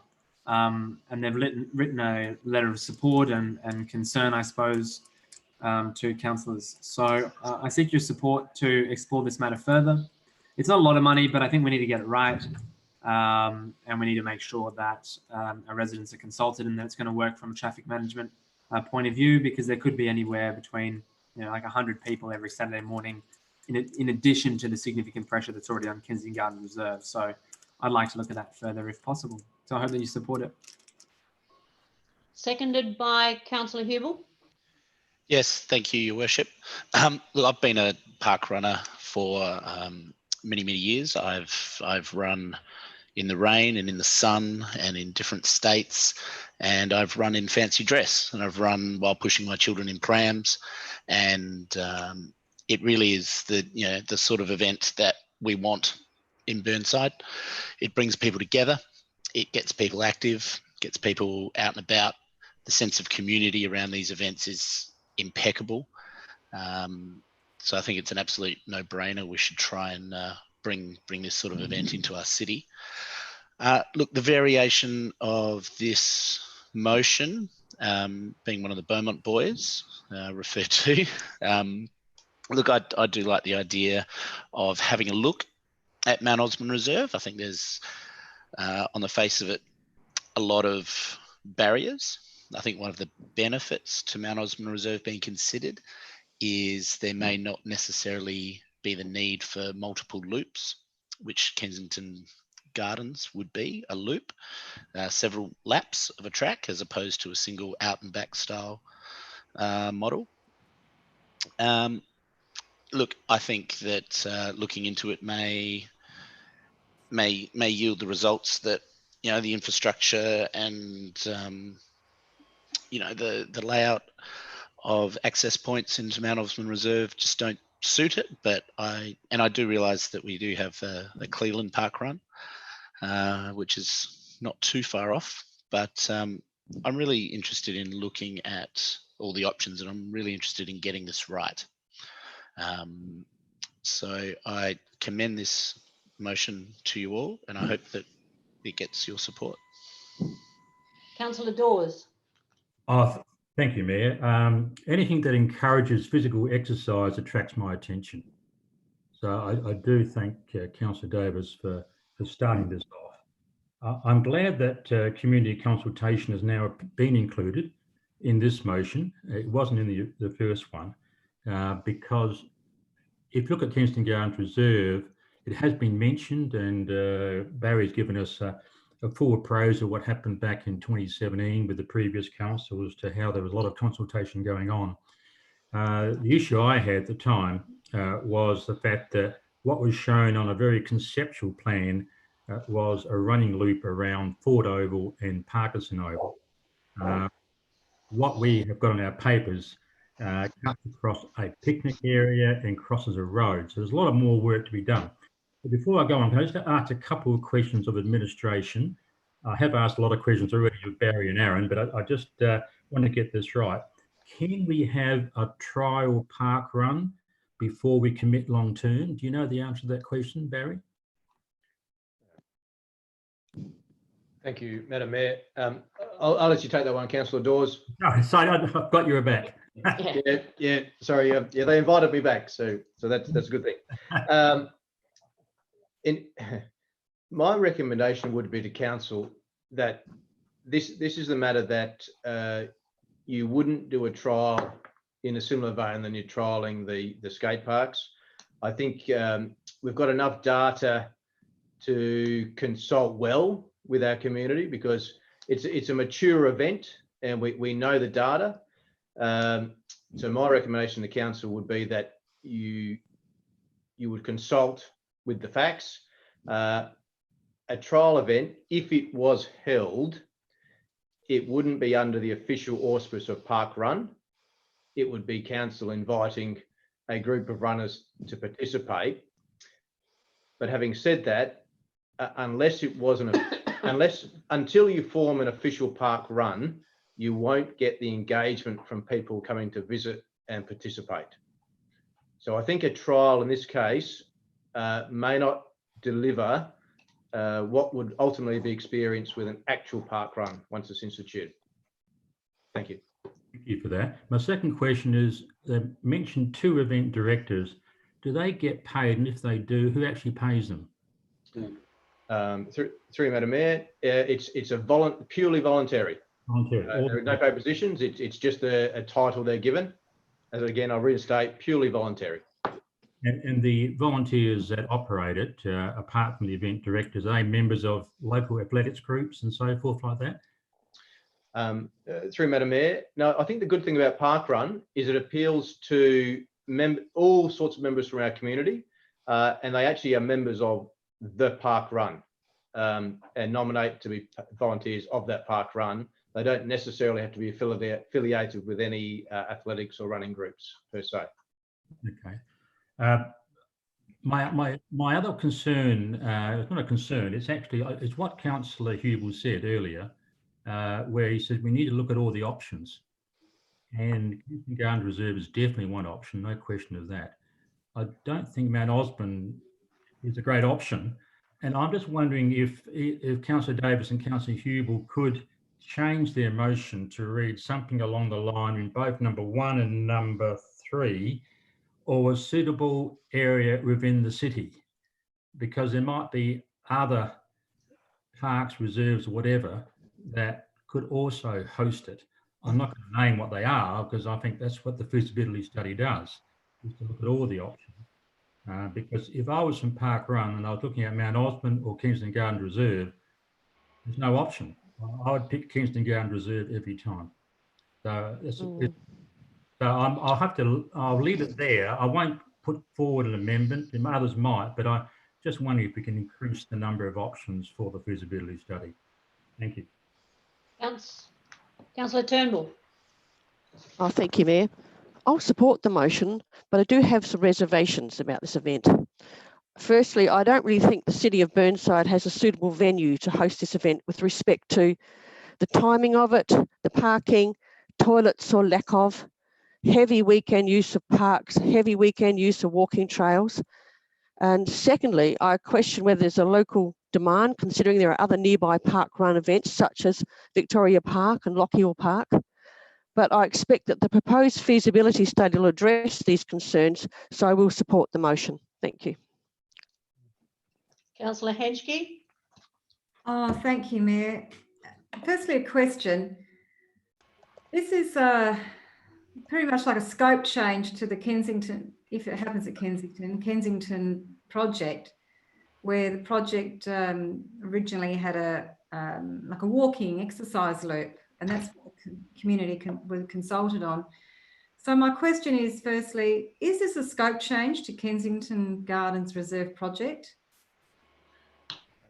Through Madam Mayor, the answer is no, it is not a scope change. The works that we're looking to undertake would have been undertaken regardless of whether a park run was instituted. It's simply looking to encourage an activity to utilise the originally proposed track.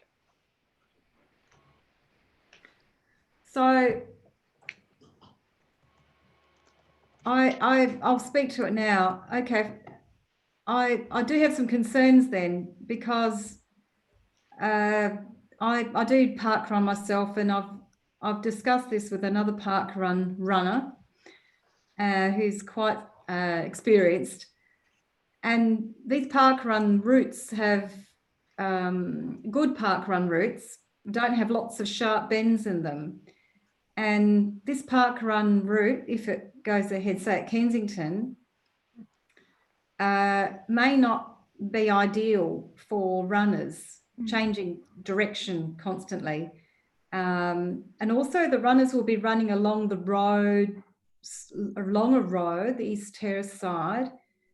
Again, you know, the crowds can get quite big, you know, at Victoria Park. And I know from personal experience, you know, 8 a.m. in the morning, there's a lot of people, a lot of chatter. It's very exciting. And then we all congregate afterwards at the finish line. There's a lot, it's not just, you know, it's just not a stroll around the park exercise. So I'm a bit wary about this, but I was heartened by Councillor Dawes's suggestion that we just broaden this to other places across the city of Burnside, not specifically Kensington. We need to find if there is a place for such a park run. But at the moment, it doesn't read that way. So until someone makes an amendment to the motion, or perhaps the movers think about that amendment, I'm hesitant to support it. Councillor Carbone. Thank you, Your Worship. This doesn't happen very often. I'm usually one or the other, but I'm still not sure. And this is the reason. This is the reason I'm not sure. I want to support it. I really do, because we need to do everything we can to encourage physical activity. That's a no-brainer. We need to do that. And that's what's, you know, driving me at this stage. But the reason why I'm unsure as to how I'm going to vote is for two things. First of all, number one, Kensington Gardens Reserve. I still have very vivid memories of the two ward councillors telling us over and over again that the park is overused. They will not tolerate a skate park because that's more traffic and more people and more noise. It was drummed into us over and over and over again that we cannot do anything more in Kensington Gardens Reserve. And yet here we are a few months later proposing something which is going to have 1,000 times more people, a lot more noise and a lot more traffic. This was going to be 1,000 times worse than the skate park. So I'm confused. I'm confused by that. How can you change in such a short period of time? So that's Kensington Gardens Reserve. So it's because of them. It's because of what they told us that I'm now on the edge. The second one is Mount Osmond. Now, I've recently, and Councillor Hubel likes my posts, but I've recently taken up walking at the Mount Osmond. And one thing that I took note of last weekend because of this motion was traffic. Now, at the moment, I wouldn't say there's a lot of people. You come across, you know, you sort of swap paths every now and then. I wouldn't call it a lot of people. But when you park your car at the end or the start or whatever, it's actually pretty hard to get a car park because people walk and, you know, they come, you know, each one person comes in one. I think we need to look somewhere else like Victoria Park, even though it's Adelaide Council and so forth, because I just can't see any of these two really working out as much as I want it to.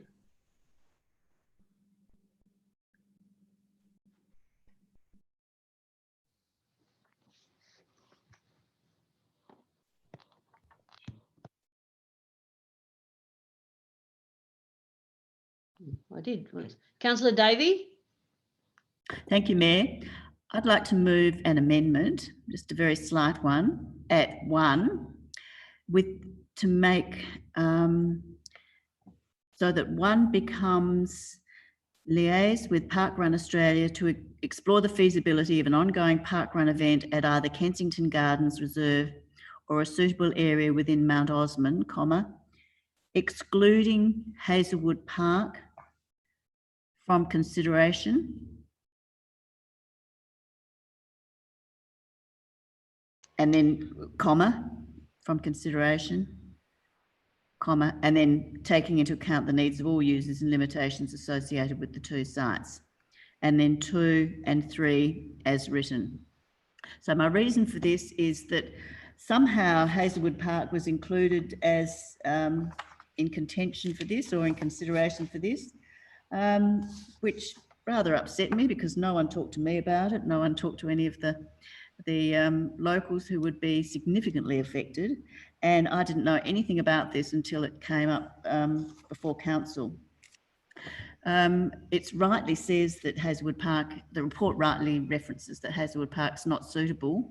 And in any event, Hazelwood Park certainly does its bit for the good citizens of Adelaide, Burnside, and more widely in terms of providing wonderful facilities for over 110,000 patrons a year in the swimming pool, and probably a similar amount in the playground, as well as countless other passive recreation users who use the park. So to my mind, Hazelwood Park is absolutely full tote odds at the moment and fully utilised. And there's just not enough parking to support this. So that's the reason for my including this in the motion. But other than that, I absolutely support in principle exploration of Kensington Gardens, although I am worried that that is becoming oversubscribed. And I think the inclusion of Mount Osman area would be fantastic in terms of location and possible suitability. So I'm happy to support it with that amendment if someone will support that. Thank you. Through Madam Mayor, if I can just provide a commentary to you, Councillor Davey. The way the motion is written now, it directs council to only consider having a park run at Kensington Gardens Reserve or at Mount Osman.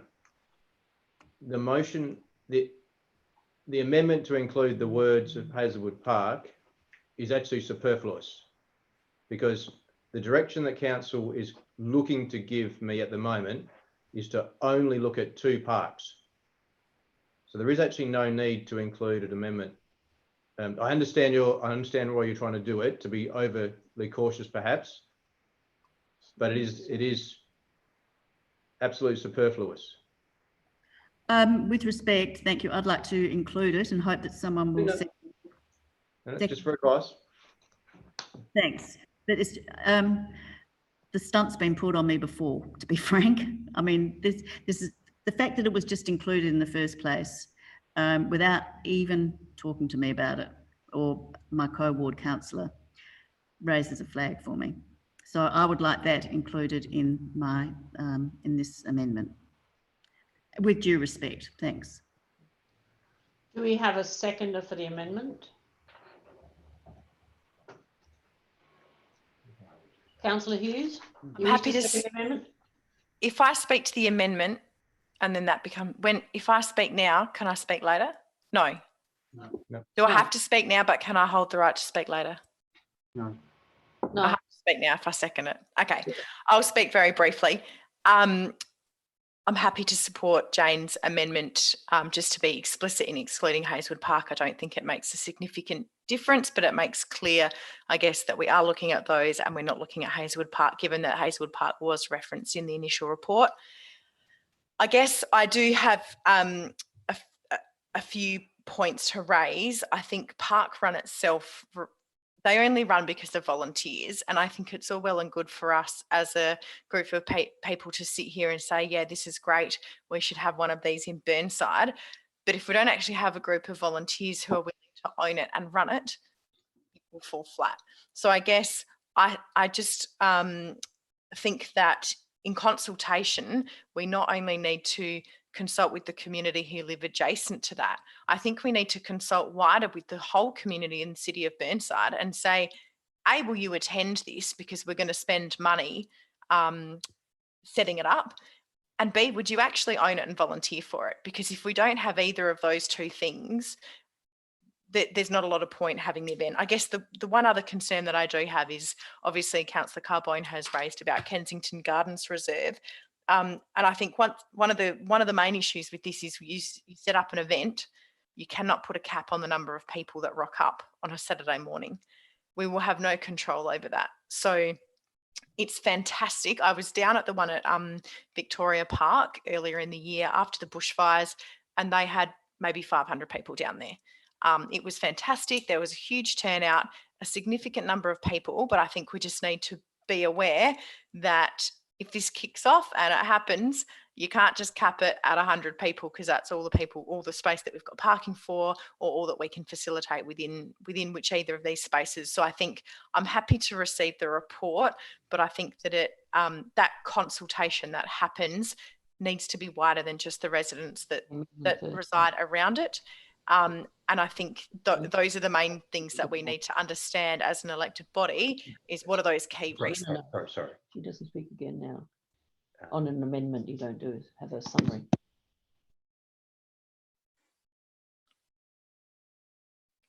Sorry, No, that's fine. I think I've pretty much got my point across anyway. I think I'm happy to get the report. I think it'll help inform us, but I think there are some real key issues before we can kind of say, yeah, let's go and do this, that would need to be addressed in that report before you'd get me on board with the whole event. Okay. Right, then I will put the amendment. Those in favour of the amendment? The amendment is lost. So we go back to the original motion, and the next person I had to speak was Councillor Cornish. I wrote Councillor Cornish and Councillor Piggott down to be next to speak, but I guess the hand things all change now, don't they?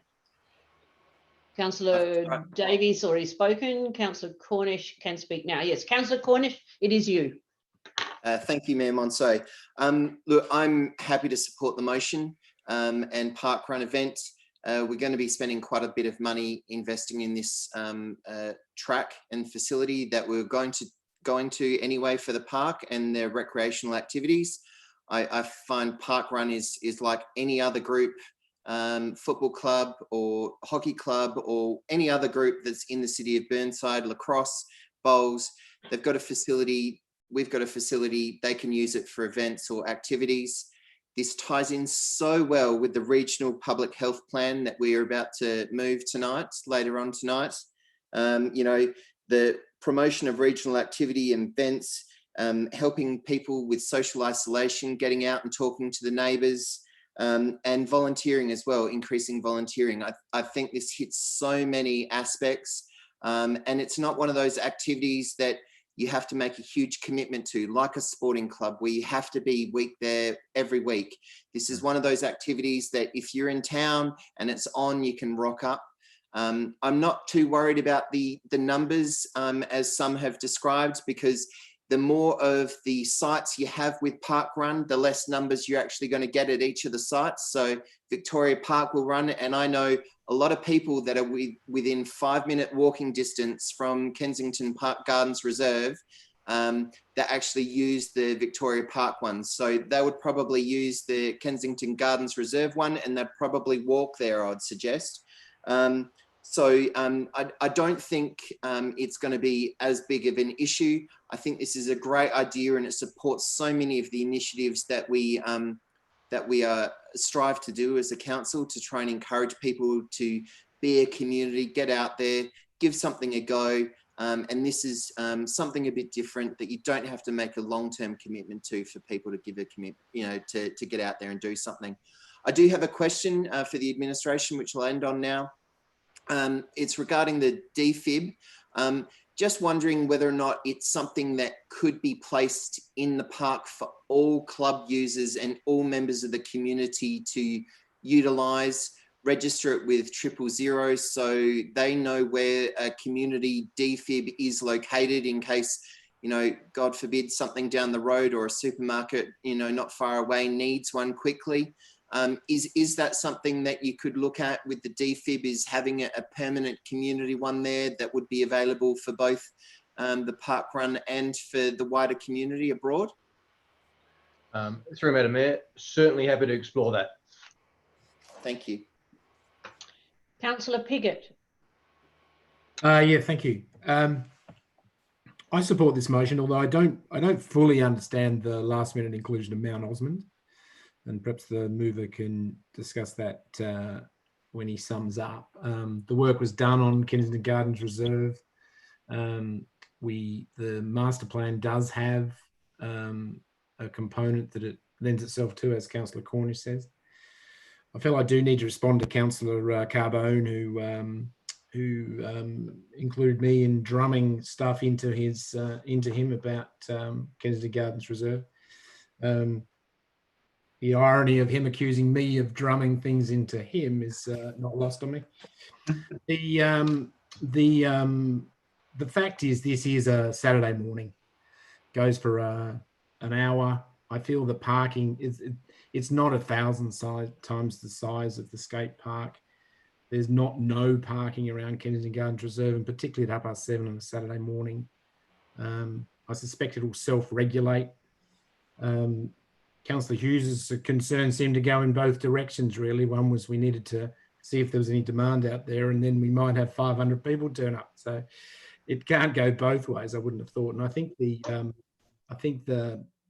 question of whether it's a good thing to do from Parkrun's point of view, I suspect Parkrun will have the knowledge on that. If they don't feel it's going to be a runner, pun intended,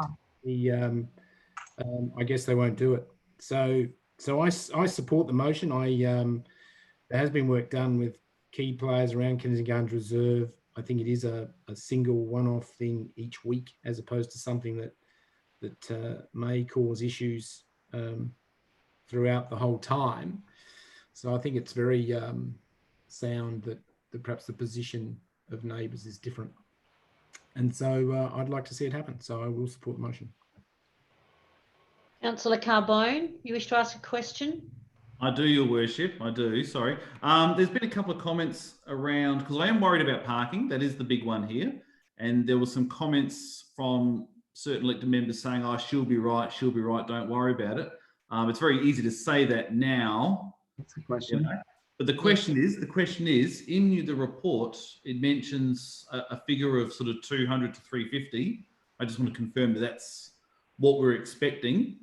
And I suppose, do we have any gut feeling, maybe using the Campbelltown example, if there's 200 up to 350 people coming, I mean, it's probably not that far-fetched to assume that's probably going to be around about 300 cars. Is there a question?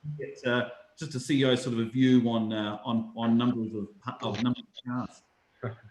Thank you, Madam Mayor. I'm not going to try and estimate the number of cars, but I'll talk about the Campbelltown experience. The experience was that, yes, it's correct, 250 to 300 is the numbers you would expect, I imagine, in terms of people. In terms of cars, at Campbelltown, I noticed, because they utilised the car park of a golf club, that a lot of people chose not to bring their cars. So there was, and I'm estimating, but there's probably 20% chose to ride a bike. There was another percentage that actually walked from other areas to the event. So in my experience of that particular run, it isn't as if everyone will be bringing a car to that parking spot. But I am hesitant to try and estimate the number of cars for you, but I would say it will not be 300 cars. You have to be at least 50% though, right? No. Yeah, as I said, I can't estimate for you. I can just talk about my experience at Campbelltown. I don't see any other names up, but I would like to ask a question of the administration before we finish, or before I go back to Councillor Davis. My question is, does Burnside Council have some sort of agreement with Parkrun that we are required or expected to provide a parkrun for Parkrun Australia? Thank you, Madam Mayor. The answer is no. We have no current agreements with Parkrun. We have made some preliminary inquiries, but until the funds are paid to Parkrun and you know, the appropriate documentation is signed, there is no commitment or expectation to proceed. And a second, just supplementary question, they would have to approve of the planned pathway anyway. Certainly, they need to tick off on a number of aspects, and one of the main ones is the safety aspect of the road. Okay, thank you. All right, I'll now go to Councillor Davis, who to sum up. Well, thank you very much, and thank you very much for your comments. I think that that's an excellent display of what collective decision making and joint decision making should be about. I emailed about 100 residents in my area as well, and I can tell you that there's been really strong support and some really strong opposition. And the opposition was particularly around car parking, and I think that's obviously the problem here. So Burnside, the Kensington Gardens Reserve is very stressed, and particularly at that time in the morning of 8 o'clock. And after speaking with the clubs, I mean, a lot of the clubs start to come on, say cricket starts to come on at about 8 o'clock in the morning. So that would actually coincide with Park Run. The Hardcourt Tennis Club also starts their activities around the same time on a Saturday. And our discussion and speaking with the clubs is they weren't directly opposed to it. They were concerned about it. They could see a lot of benefits for their members in particular. But I think the issue to be solved there is car parking and what would it look like? So how many free car parks are there on a Saturday morning? Where are they? And is it possible to situate a site that would minimize impact? And that's the report that I'm asking for. And I'm fully aware that there are some big issues there that we need to address. And furthermore, I think it's important that we consult our residents as to what they think about it. One of the difficulties, or one of the reasons, I suppose, is say for Campbelltown, the large number of people that they have going there is because there aren't necessarily alternative locations. So there would be Burnside residents who are travelling to Campbelltown, and many councillors here today have said that they partake in Part Run, and then they would obviously have to be going to a different council area, increasing pressure there. And I know that in going to a small consultation, I suppose, with a few of my about 50 or so my residents, a lot of them said that they would love it and that they would partake in it, and they were locals. And a lot of people, I think, would walk there. I think that's a main demographic, is if you can get more park runs up, if more councils can support this, then it'll be spread out. The course that we're going Kensington Gardens Reserve would be a less than ideal course, but one which Park Run has supported before. So it would be a multiple loop course. And in my view, out of all the locations in the city of Burnside, Kensington Gardens Reserve is the most likely to be able to house that activity.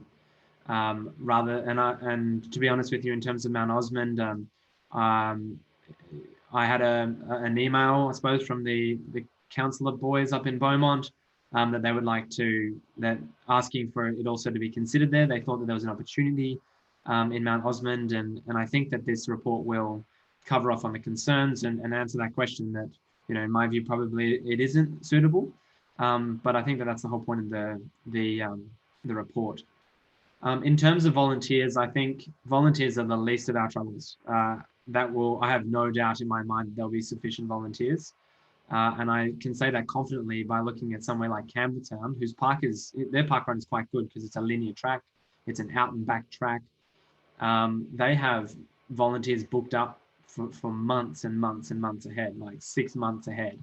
They have a roster, and people just continually, they love it and they volunteer, and it's a great way, I suppose, even for older residents who wouldn't even complete the track, but to get out and do something within their communities. So I think that there's a lot of benefits. There's some potentially some pitfalls in terms of parking, and it could be the case that Kensington Gardens Reserve couldn't host it. The reason why I didn't want to go to every single park in the City of Burnside Council and perform this analysis is that I think it's a huge amount of resources for this type of exercise, and I think we should start. In my view, Kensington Gardens Reserve has the highest chance of being successful. And that's why I wanted to cut straight to the chase, rather than go and look at every single one and use our council resources, our valuable staff, to go and perform a massive, massive exercise. So I'm hoping that you support it. It's obviously going to be subject to a report that'll give us some more information about parking, which is our major concern. I wouldn't be advocating that we go ahead and commit to it right now, and that's why I've moved this motion and changed it from the officer's recommendation that we go and do a bit more homework and investigate it further. So, like, I hope you'll support the report and the concept in general, as I think it's a worthy initiative, worthy of our time. Thank you. Those in favour? Carried. Right, could I have a suggestion of that someone moves for a recess at this moment? Thank you, Councillor Hughes. Seconded, Councillor Davey. All those in favour? We resume at yes, at 9:15. 5 minutes now. Yeah. We resume at 9:15, please. Thank you.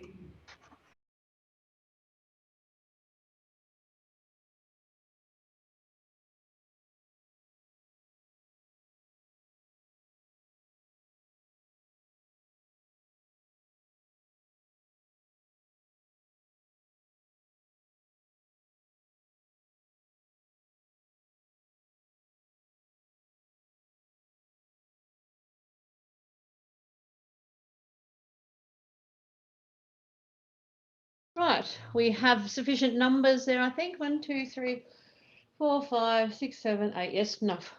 Okay, we'll resume the meeting. Do we need a motion to resume? We do. No, we don't. Okay, so we move on to Era Water, 13.2 we've done. Councillor Davey, you're there? Councillor Davey, 13.3, minutes of the Audit Committee meeting. You withdrew it. Thank To you, ask Mayor. a question. I'm happy to move that the minutes be received. And I just had a query. I was interested in the tree audit report that was brought to the Audit Committee, and I just wanted confirmation that we're getting a follow-up report to Council on the audit report. So I just had a query of the CEO, if he could confirm that, please. Through you, Madam Mayor, I'll just refer to Mr. Cant for a comment on that one.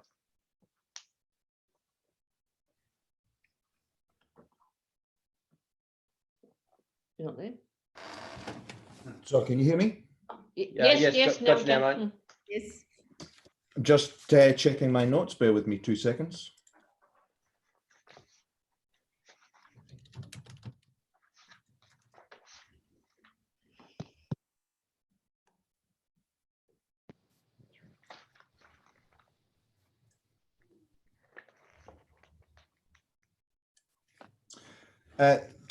Through your worship, no report is scheduled to come back to council at this stage. The actions in response to the findings of the audit are listed as in the management responses. So that's how we are managing that one.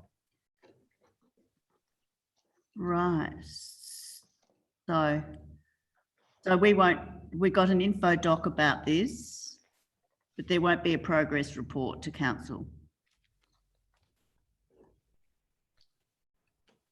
Through your worship, once all the actions are achieved, we can provide an update at that stage. Okay, thanks very much. Could I have a seconder, please?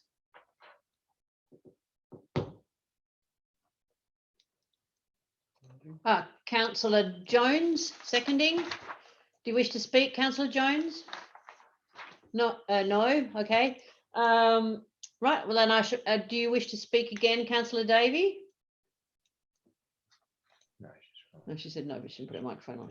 Okay. All right. I'll put it to the motion to the floor. Those in favour? Yes, we have sufficient. Carried. Thank you. Thank you. 13.65 we have dealt with. 13.6, I think that was Councillor Hubel. To hand that over to Councillor Davey, who was second on the thing at the time. I actually meant to ask a question to it. I wasn't intending to be the primary remover of it. Is that possible at all? To let Councillor Davey run this? Yes, that's fine. Councillor Davey then. Thank you. Thank you, Paul Hubel, and thank you, Mayor. Yes, I have an alternative motion that I sent through.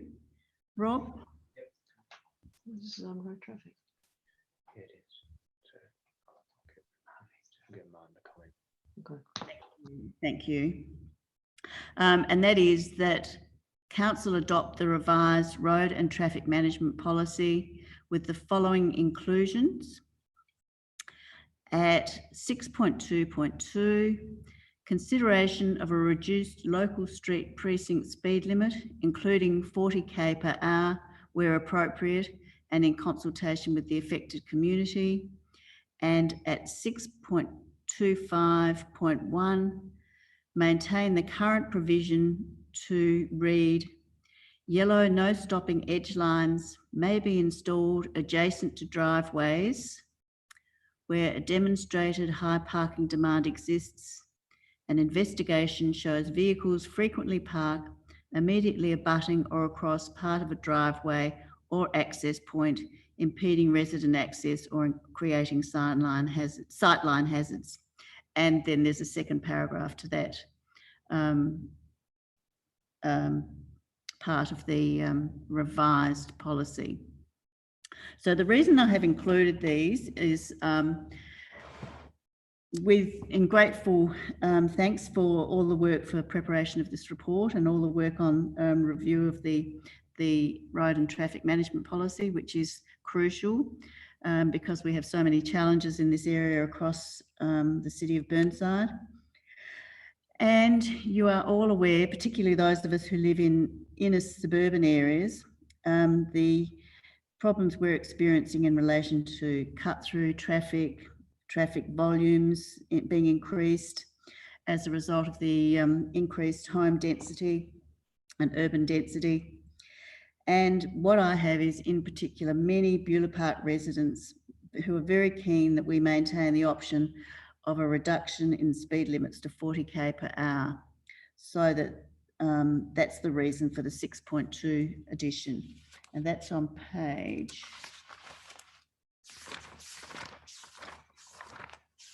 walk you through that.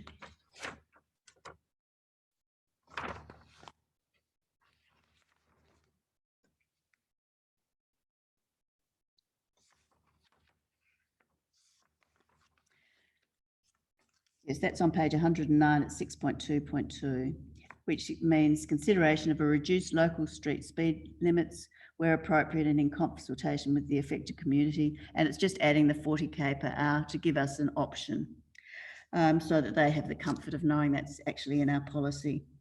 And the other major issue that I've had residents in Beulah Park, Kensington Park and Leabrook raise with me and lobby me is about the yellow lines, and I think they've sent emails to all the councillor, is that we need to retain the use of yellow lines for traffic management. These are seen by many as a viable and effective parking tool and control because there is massively increased competition now on our roads for parking spaces. As a result of all the issues that I've already raised, urban infill and just use of our roads. And this is a viable method to ensure that residents can at least safely access and exit their own driveways. And we are just having major problems in this area with at building sites where new homes are being built, where tradies' vehicles go right to the edge, are being parked routinely right to the edge of the parking spaces. No, there's very little observation of driveway cut-off points and leaving the appropriate spacings at driveways. This is a problem on in suburban streets, at schools, drop-off sites and near many of the shops. So we need to be able to remind motorists where they cannot park in these critical areas. And I just think this is a viable tool and just as important as all the white lines that are parked on the roads for traffic control. So that's the reason for this. I think they're minor changes. The staff, as I said, have done a great job. But in terms of including the 40 km per hour, I think that's crucial, and making sure that we still use our yellow lines and have those available painted on the roads for some of the areas that are really problematic in the community. So that's the intention of this motion. So I hope you'll support that.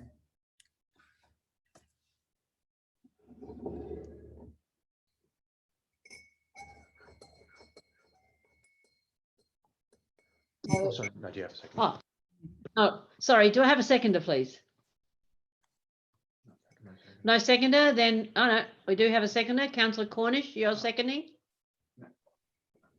Yeah, I'm happy to second the motion as it stands. Just have one question though, in regards to the CEO's consideration, especially at the minor alteration at 6.2.2. Would further reduction lower than 40 still be considered in certain circumstances? Through Madam Mayor, I might just get a comment from Mr. Cooper on this one, please. Thank you. Through the Mayor, I understand there will be very, very limited opportunity to do so. Okay. Why I say that is we did consider that for the Glenside precinct and we weren't able to do that at the time. We had to keep it at the 40 kilometres per hour speed limit. But for McGill, we might be able to, and for other sort of village style precincts, there might be opportunity to go lower for safety concerns, I presume.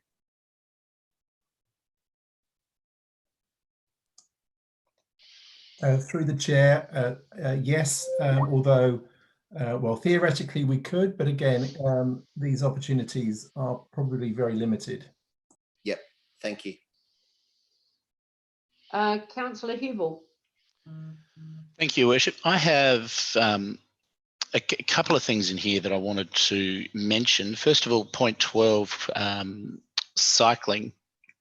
I think with the removal some time ago now of the cycling strategy, that was a real blow for a lot of cycling advocates within the city, and there is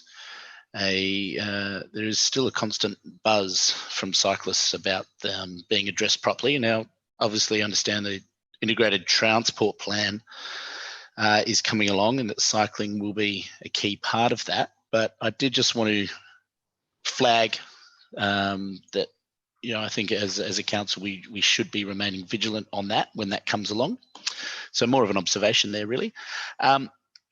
As for the 40-kilometre areas, you know, at point 16 of the report, and then obviously within the policy itself, I'm a little bit concerned about where appropriate. I'm not concerned, but I think the phrasing where appropriate is a little bit too vague as it stands. And I think there's a little bit more work we as a chamber need to do in terms of considering reduced speed limits.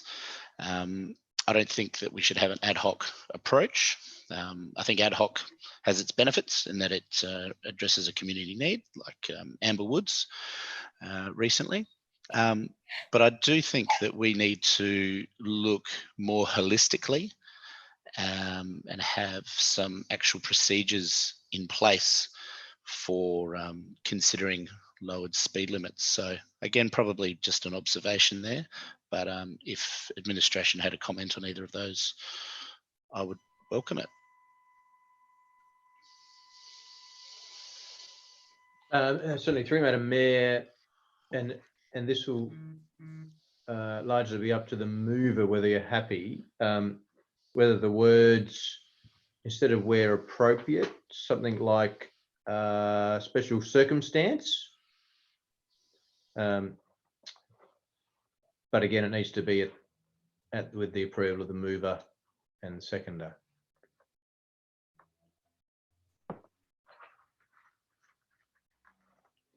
I don't know how am I still muted? No. We can hear you, Councillor Davey. I'd be happy to take that on board. Okay. There's some better wording where special circumstances permit. Yes, I'm very happy with that. Seconder was Cornish. Councillor Cornish, you happy with that or not? I probably am not. I'm sorry. I don't think it provides the rules or guidance that Councillor Hubel's asking for. And by removing appropriate, we might, and putting in special circumstances, we might be removing some really fundamentals that would be required to install that. It's just my point of view. I don't think special circumstances is probably the best. Yeah. Or what about in some circumstances?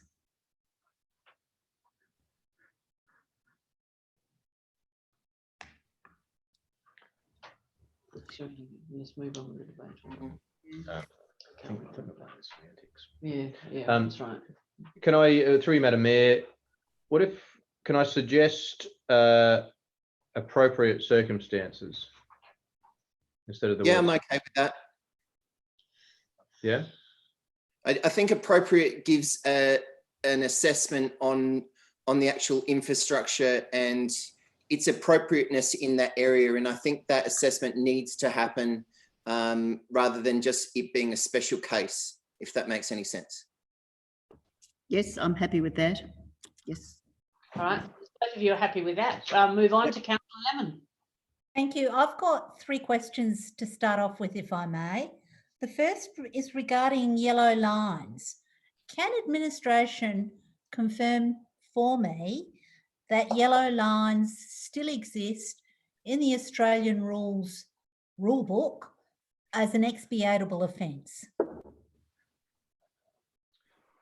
Through Madam Mayor, I'll refer to Mr. Cooper.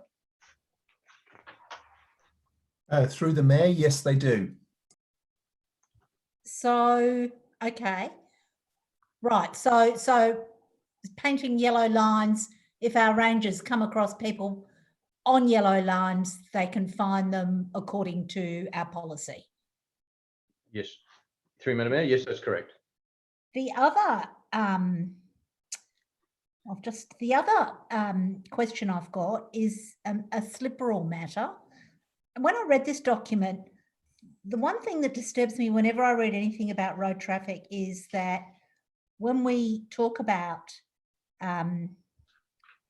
cars, often people say accidents. They're not, they're crashes.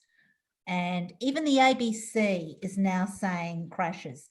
The police, SAPOL, have been saying crashes for a good 10 years and have been trying desperately to get the rest of the world to call road crashes exactly that. They're not accidents. Every single one of them is preventable. So can we go through this document and take, and I've ringed a few of them when that started to jar, as part of the slip rule, can you go through this and replace accident with crashes or crash every time? Would you be able to do that? Is that, or do I need to put a motion up or what? Sorry, through Madam Mayor, Mr. Cooper, sorry. Thank you, Chris. Through the Mayor, yes, we could do that. No problem at all. The other thing, Councillor Lemmer, perhaps I could just clarify in terms of the expiations on the yellow lines. Yep. My understanding is they have to be greater than 4 metres continuous yellow lines for us to be able to expiate. So if you refer to paragraph 6.251 of the policy, you'll see that those short yellow lines accompanying some of the driveways are for guidelines only. So what you're saying then, that if it's, what did you say? Longer than 6? 4 metres. So if it's less than 4 metres, somebody can actually park on that. So what we're doing is we're painting those yellow lines in the hope that people will think they might get fined. Mr. Cooper? Yes? Is that the case? Sorry, I wasn't muted. I was muted when I talked. Oh, I was muted for you. Never mind. It's all right. Okay. So Yes, we're doing it. Helga. Yeah, okay. Oh, yes, that's correct. And as old people like me die off, more and more people won't know what a yellow line is. But nevertheless, at 36 cents a metre, I suppose we can do a few yellow lines. And my fine, which is what I think it is, it's the cheapest way of actually doing line marking, which is why we call ourselves a bicycle city, because it's really cheap to make yourself a bicycle city. But I digress. My final question is about the 40 kilometre zones, that would then immediately trigger the consultation that we always do when it cuts. So it is actually sending out to affected residents and getting back responses that have to number a certain amount and have to have a certain amount of agreement. Is that so? Is that how you're seeing this? Through the Mayor, no, it's slightly different now. In 2018, they changed the rules. We still have to do the consultation, but we don't actually have to achieve a certain number or percentage of residents that are in favour now. It comes back to the council for their consideration. So really we could decide to make something 40 kilometres, do a consultation and then make it 40 kilometres. Through the Mayor, technically that's correct. Okay, I'll speak to the motion now.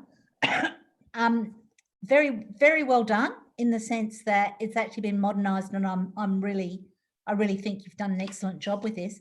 One of the things that we need to address at some stage, there's two things I think that we need to address at some stage in the next couple of years in terms of road and traffic management. And I see that this is actually going to be until, when does this expire? Next review. 4 years. 3, Madam Mayor, 4 years. Oh yeah, so it's well after there's a new council. If we're really serious about cut-through traffic, and I've thought this for a long time, I've always said cut-through traffic exists because the arterials aren't working properly. The only reason people cut through suburbs is that it's quicker than sticking on the roads. So if we're serious about getting rid of cut-through traffic, what we need to do is we need to be serious about closing some roads. And the only place where cut-through traffic has been completely solved is Unley, and that's where they've closed roads. And I think there are areas where we just need to bite the bullet and close some roads, particularly around major intersections, because if we want to stop the rat runs, it's the only way. You just make it less convenient and people will stick to the major roads.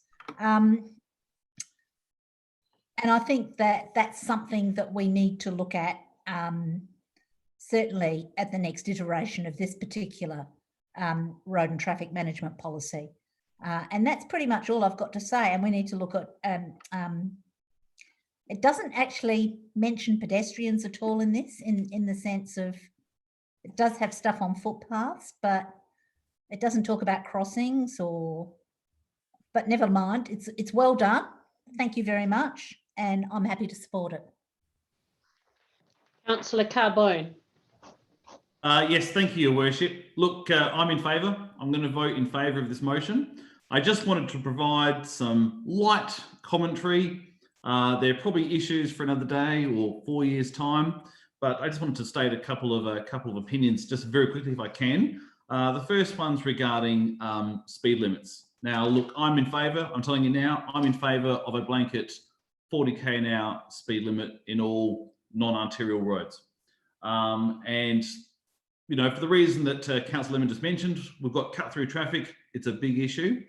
And I honestly think, because I have no evidence, but just based on a couple of conversations with residents and so forth, when we ask about 40k an hour speed limits across Burnside, I have a suspicion that people say no because they want to drive at 50 down someone else's street.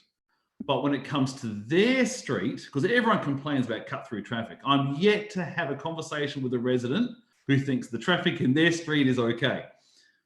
But so I suspect that we could maybe reword the question or ask another question, because I suspect if the question was, would you support 40k an hour in your street to reduce cut-through traffic, I suspect the responses, or the yeses, would be a lot higher. Just an opinion of mine for another day. The other one is around multiple driveways. Now, I get it, it's a fringe issue. I'm not going to get support in this chamber, but because I've had a few meetings with residents, I'm obligated to represent their views. And I've had 3 residents in the past couple of months talk with me about multiple driveways on their properties. And I understand the logic. I've read the report. I've spoken to staff. I get it. Okay. But I think in the future, it's going to become, I think, more of an issue. Because in summary, from the few people that I've spoken to who want multiple driveways, in summary, what they're saying is, look, I've got a big block of land, lots of trees, all my cars are off the street, okay? Yet the person who bought the block of land next door to me subdivided and put in 2 driveways. So 2 blocks of land, completely equal. All I want is a return driveway, and I'm told no. Yet the guy who bought the block of land next door to me can put in 2 driveways, single garage, and so forth. So they see that as an imbalance, okay? And I think, you know, we talk about infill. I think we should be doing everything we can to encourage people to keep their big, wide blocks of land. If anything, it's just a token gesture to say thank you. If they want a return driveway, give it to them. Because eventually, let's face it, it's going to be it's going to be 2 driveways anyway. So we might as well keep them happy while they're keeping all their cars off the road, and they've got a big backyard with lots of trees and so forth. So that's all I'll say about 40k an hour and return driveways. Councillor Henschke. Oh, thank you, Mayor. Firstly, a question. On page 117, we can see the map of the road hierarchies to the City of Burnside, the red, the blue, green roads. And my question is, regarding these road hierarchies, you know, these were sort of written in stone, you know, back in the day. Does this policy allow us to change those road hierarchies? As Councillor Lemon was foreshadowing, that maybe one day we might need to close off a road to stop, you know, genuine rat racing. You know, so that's my question. Does our policy as it stands allow that flexibility to change the road hierarchies from blue to green? Through you, Madam Mayor, I'll just get a comment from Mr. Cooper. Yes, through the Mayor, thank you. The hierarchies of the roads are largely there by the function and volumes of traffic that are using those roads. So that's correct. We would not close a non-local road. So yeah, no opportunity to do that. Yes, so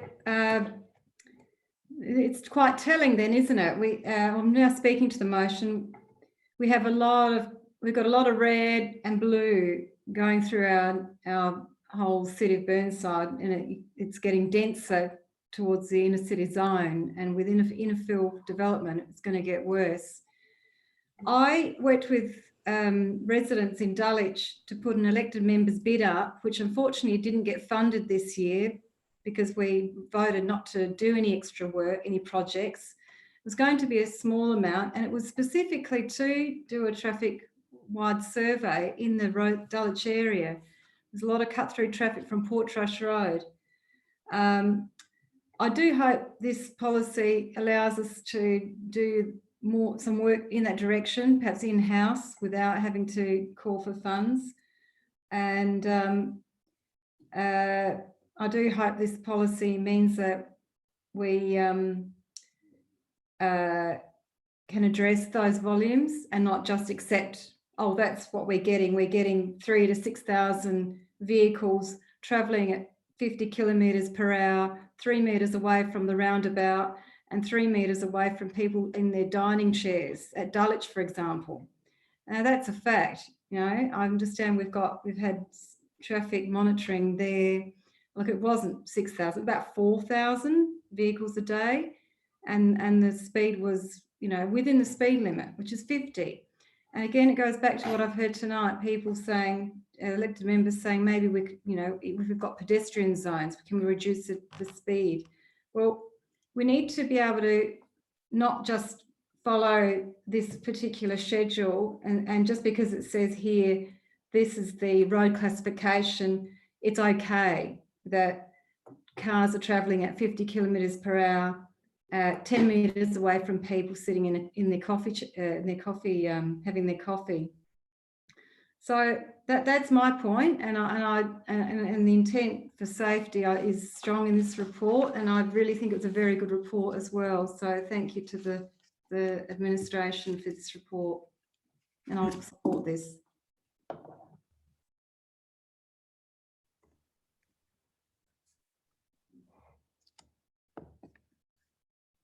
Oh, sorry, I don't have anyone else on the list, so back to Councillor Davey. Thank you, Mayor. I just have a question, an interesting point raised by Councillor Henschke. From memory, do we not have in the pipeline, and I think it's one of the CEO's projects and a very good idea, that we do a whole of Burnside road traffic survey in the future, and that we will then base a lot of these concerns on that. You know, we'll have the data to do that. Is that correct? Through Madam Mayor, yes, I am on record as stating we're looking at that. And so it's a project that the management team or I are looking at the best way to go about that. So we're having those conversations as we speak. Thanks very much. That's very reassuring. Thank you very much all for your contributions. I think the minor amendment to include 40k per hour specifically is a very valuable option to have, and I agree that we should have options available for even lower speeds, and that survey might show us and give us the information to actually be able to look at these. Yes, that we would have a whole lot of data from that to make a whole lot of decisions, I think, based right across all of our suburbs. And I think as the CEO has rightly said, if we do a survey in one area and make changes, that impacts then on other areas. So that's why I've come around to the idea and fully support the whole of Burnside traffic survey. I also appreciate the comments on and support for maintaining the yellow lines. They're still used extensively in adjacent council areas, and our residents, as they have asked us, believe we should retain this as a parking control, because we really do need to, where we need to, as a tool, deter opportunistic parking, which is happening from time to time in patches and pockets. Elderly homeowners in particular find it very challenging to try and back out of their driveways when they can't see oncoming traffic, because vehicles, often large ones, are parked way too closely to their driveway. And in these cases, we need the option to actually paint yellow lines and then enforce them. And this is particularly the case near some shopping centres and schools. So I hope you'll support this motion. Thank you.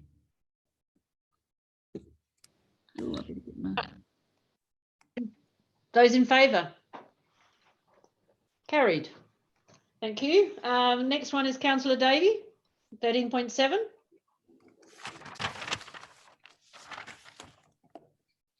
Yeah, I better get back to adoption of the regional public health plan. Hello, thank you. Thank you. I'm very happy to move this tonight. As you would recall from what you see in the paper, and you recall from when this previously came to council, a whole lot of work has been done to review and develop the public health and wellbeing plan, and this one is for the period 2020 to 2025. It's been endorsed by the Eastern Health Authority Board and all the constituent councils on that.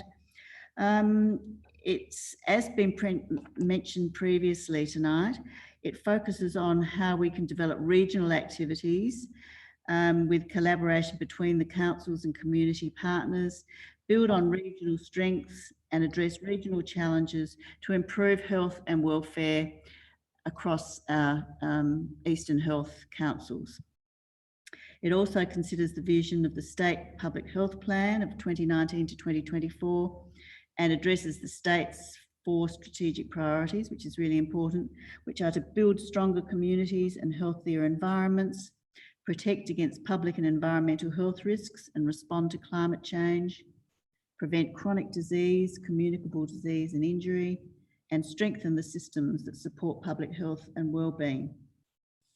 So EHA endorsed the plan on the 29th of April, and it's requested that it's now been endorsed by us and then all the other individual councils.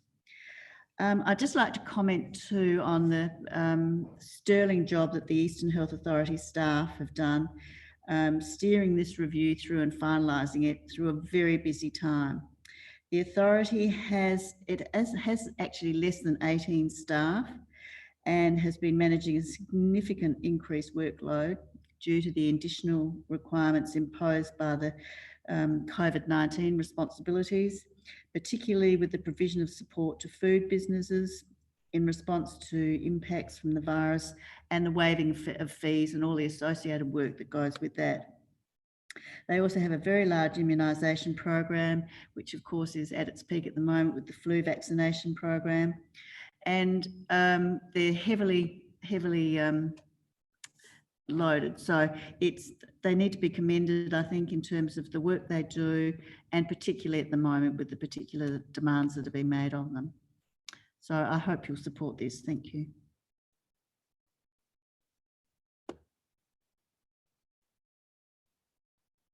Seconded, I assume, by Councillor Cornish. Yes, Your Worship, thank you for that. I'm very happy to second this. Obviously, it's a lot of work goes into developing regional plans like this, and I'm very pleased to see Burnside has put their hand up to be the council driver for the regional community transport network. Obviously, that's a very important part.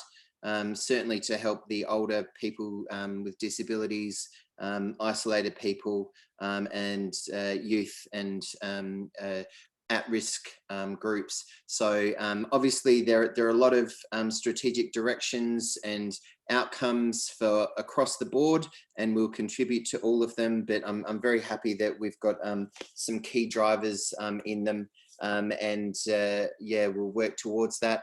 The next stage is, I suppose, is constantly reporting and seeing the progress on how we're actually achieving these outcomes across the whole constituent councils, the 5 constituent councils. So it's a great document, and I hope you please support it. Councillor Dawes. I just wanted to mention the large amount of demographic and geographic information in these reports, pages 149 to 179.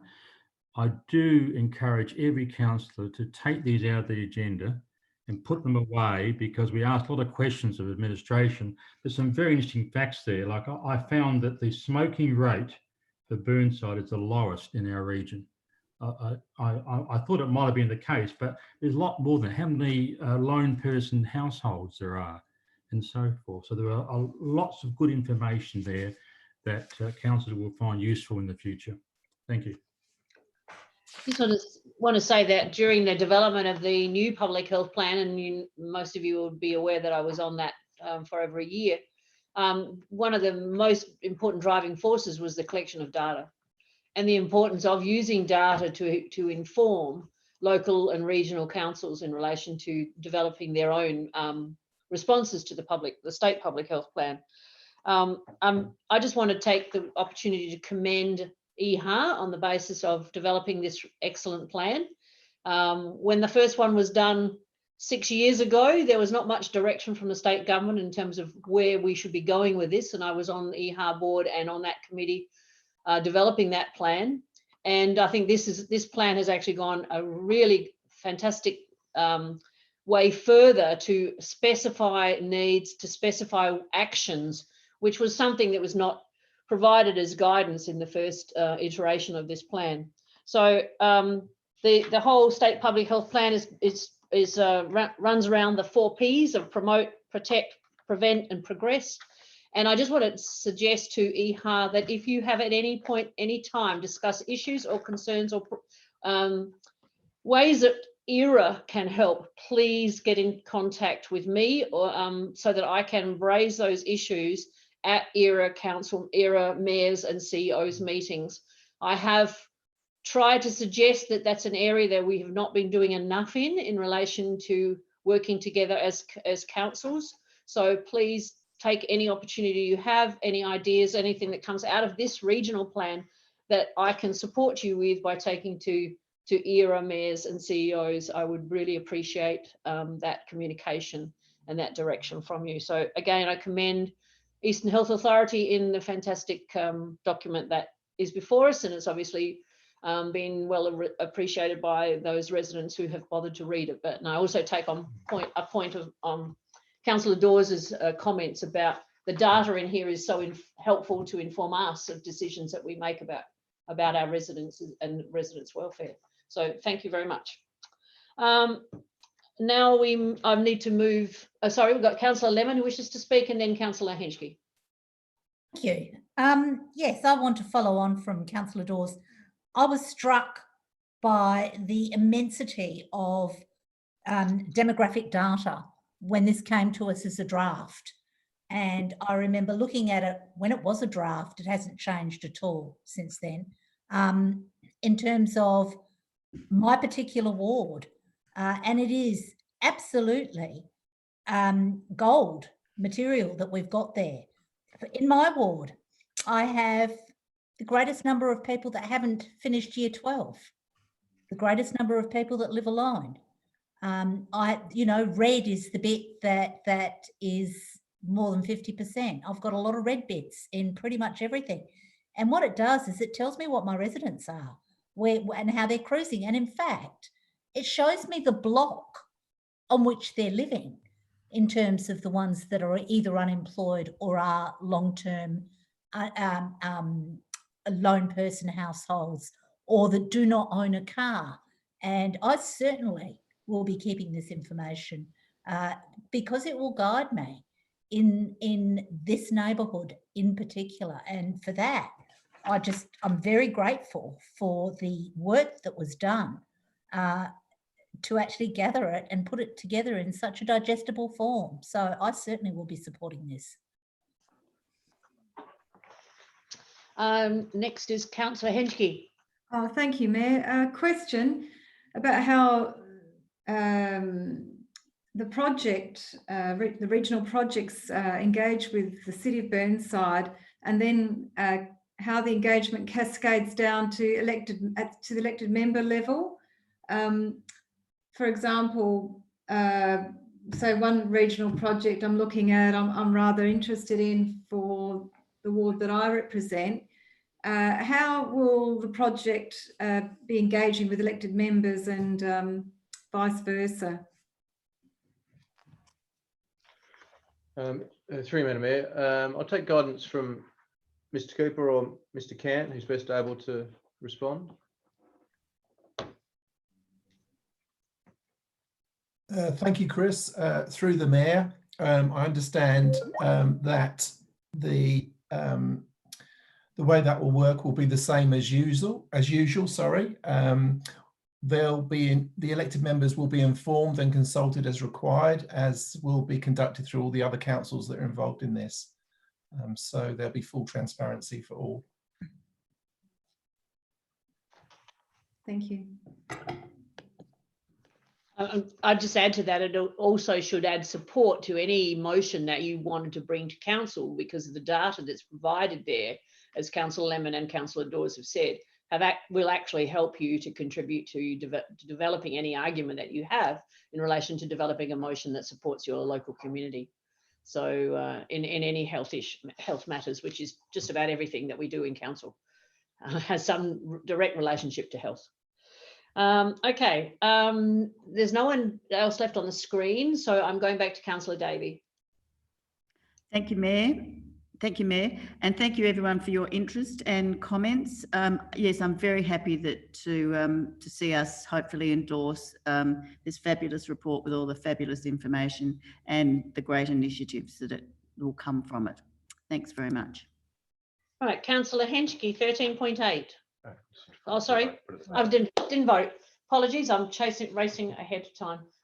Those who are in support are putting their hands up now, and it is well and truly carried. Thank you. Now we move on to 13.8. Councillor Henschke. urban and community policy reviews. Thank you, Mayor. Councillor Henschke, move as per the officer's recommendation, but with a possible amendment or addition that item 2.4, naming of public places policy, include reference to the Aboriginal Heritage Act in the policy. So the naming of public places policy does refer to recognition of the Aboriginal people, but it doesn't specifically list the Aboriginal Heritage Act in one of the acts that the policy needs to draw from. So that's just a minor addition. Welcome the administration commenting before, if that's necessary. Yeah, certainly. Through Madam Mayor, I don't believe we need a change to the motion that's before you. As an administration, we'll undertake to insert that into that policy as a reference point. Okay, well, thank you. Look, it's happened once before. I've noticed this in another policy last year. This happened, and I'm just thinking that perhaps the Reconciliation Action Plan committee, maybe it might come out of that all policies are reviewed to ensure such acts are included in all of our policies. But yeah, you can go to the vote. Thank you. Okay, I need a seconder first. Councillor Dawes, you'd like to second this? No, it's better. Sorry, what was that, Councillor Dawes? I just want to second Councillor Henschke's motion, add nothing further. Okay, thank you. There's no one else with hands up, so I'll put it to the vote. Those in favour? Fantastic. Carried. I am so delighted that we will now be allowed and able to fly the Indigenous flags of Australia. Okay, next one is Councillor Davey, 13.9, the preservation, repair, maintenance. Thank you. I have an amended motion, Rob, that I sent through.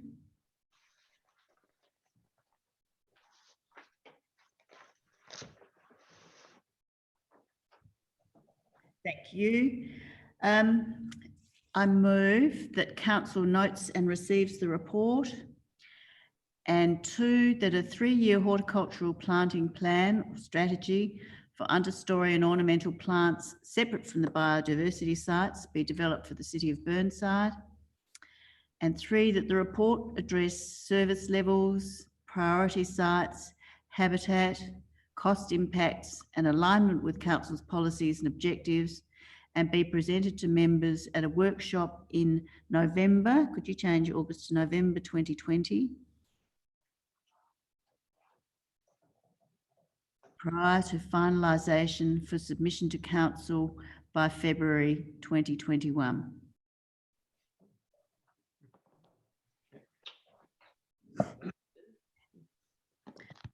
So thanks very much. The report has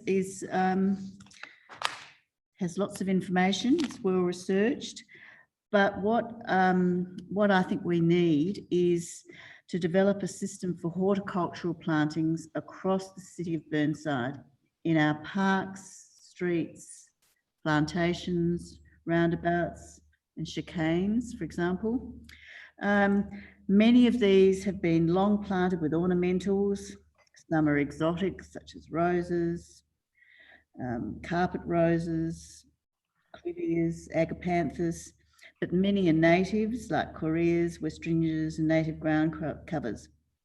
So we need a system to cover shrubs and ground covers and understory plantings in our parks and reserves also. and mainly so that there's equitable planting and maintenance systems across the whole of the city of Burnside in character with the area. And there's many different versions of what we've got in our suburbs. And that we allocate the resources in our budgets to maintain these. So we've got, for example, in terms of character, we've got the beautiful areas in Toorak Gardens with Ferguson Square, with the beautiful roses that are just superb. And you've got the lovely carpet roses in Stewart Road. We've got some of those in Leabrook, some massed carpet roses planted. There are parks and reserves that have beautiful shrubbery, some of which has been removed, but has been there generally for a long time, and is absolutely wonderful habitat for our bird life. So we've got all of this. We've got ranging up to Beaumont, where we've got the Beaumont Common, which is pure indigenous species, with all of the maintenance and requirements that provides. So we've got some really varied sites. We've got Atunga Gardens. We have some sites down in McGill and Beulah Park, in Kensington Gardens Reserve. So, but they're all in varied stages of maintenance and with allocation of resources. So the intent of this is to make sure that we have a program in place and that we fund it, essentially, so that we don't have tidy-ups where the staff come along and just take out all the shrubs and leave nothing, and we just have a bare beds, which is what's happened in my area and upset some of my constituents. So we also have areas like Linden Avenue, which is a huge avenue, beautiful avenue, where we've got a fairly heavily tended median strip. That's very, obviously a lot of time is spent on that. But then we've got Ray Cooper Gardens on the side, which are very shabby and depleted in lots of areas. And these have provided wonderful habitat for wildlife and birds in the past. So the main reason is that we actually put our mind to developing a plan so that we resource all of these areas. By all means, if you want to start the report, just ask elected members what they need in their areas in terms of underplantings and streetscape. To go. Thank you. We can help, develop the plan, but hopefully this timeline will help the staff and enable the staff to develop this, and then provide us with a workshop where we can finally work through a lot of these issues. How we actually manage, our resources. We actually have excellent plans for management and the upgrade of our hard assets, such as our footpaths and roads, but we don't have the same plans to the same degree for our soft assets. So our gardens, roundabouts, streetscapes, and I would argue we don't therefore allocate sufficient resources to manage and upgrade these. So that's the intent of my motion. So I hope you'll support this tonight. Councillor Piggott, are you seconding? I'd like to second it. Yes, if I could. Yep. Yeah, look, I'm happy to second this. I think it's a good motion. I wasn't actually taken particularly with the officer's recommendation. I guess I felt when this first came up, perhaps this wasn't such a big deal, but then I went through the list of specific items that have just been the ones that have been raised, and it clearly does show up an issue when you look closely at it. And it's good to see that most of them are actually going to be, or going to be soon resolved. But it is an area of work I think we need to do, and so I think this is good. The timing is good. It's interesting. Councillor Davey touched on it just now. Councillor Henschke said it at a previous meeting as well, I think, our budget process, the sort of upkeep and sort of keeping up with our hard assets like footpaths and buildings and the like is almost taken as a given. But the soft assets don't really get a seat at the table at budget time. So I think we probably should look at that ahead of our budget review time as to whether that balance is quite right. And reports like this will help. I think it will show the breadth of the opportunity, I think, rather than problem that we could have if we did devote sufficient resource to an area like this, albeit it may reduce the amount of footpaths we replace in a year. But that's for later. I'm happy to second the motion and speak in support of it. Thanks. Thank you. Next is Councillor Turnbull. Thank you, Mayor. I certainly support this excellent motion, and I commend Councillor Davey on her work in getting this up. Like many people who've been walking and walking during the last few weeks, when you walk through our reserves and parks in the city of Burnside, it's apparent that some have benefited from excellent horticultural expertise. An outstanding example for this is Michael Perry Reserve. It's a wonderful place to go to now. But it's also apparent that some of our other reserves would benefit from the same horticultural landscaping perspective.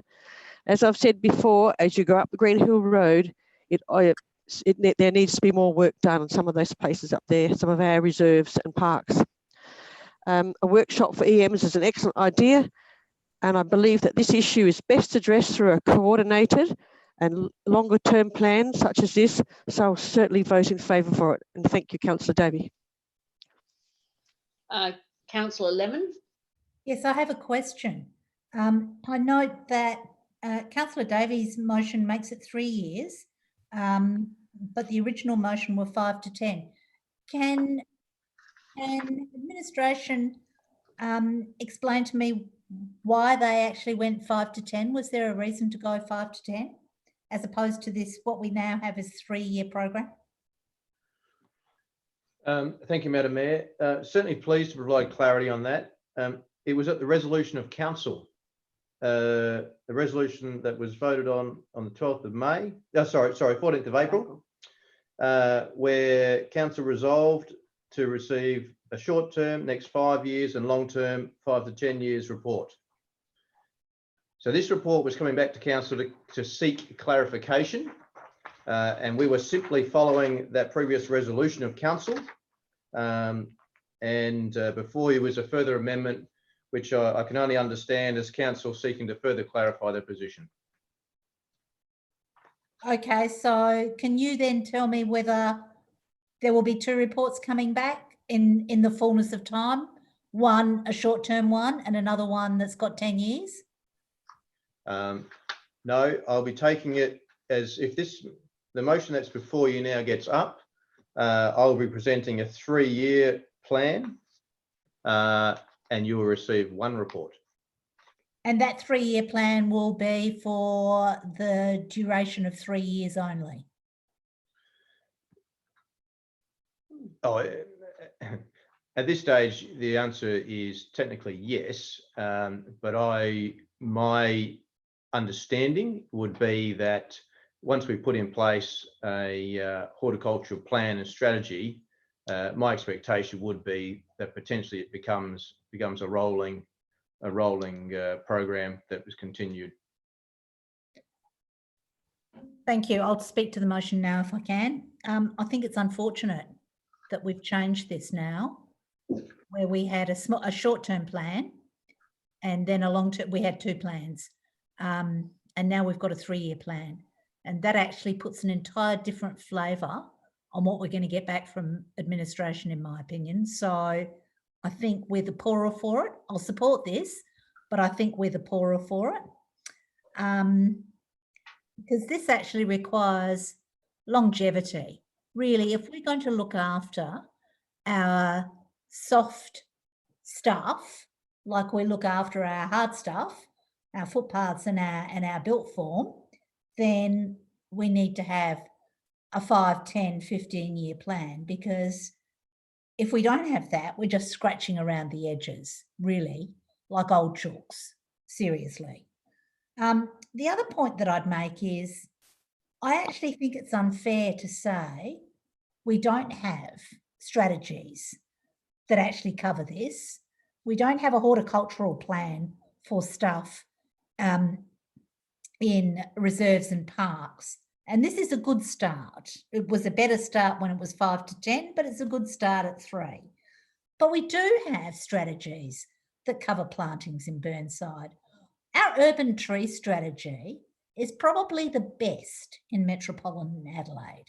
We have every street in our city listed with the species of trees it's got and the replacement species that it will get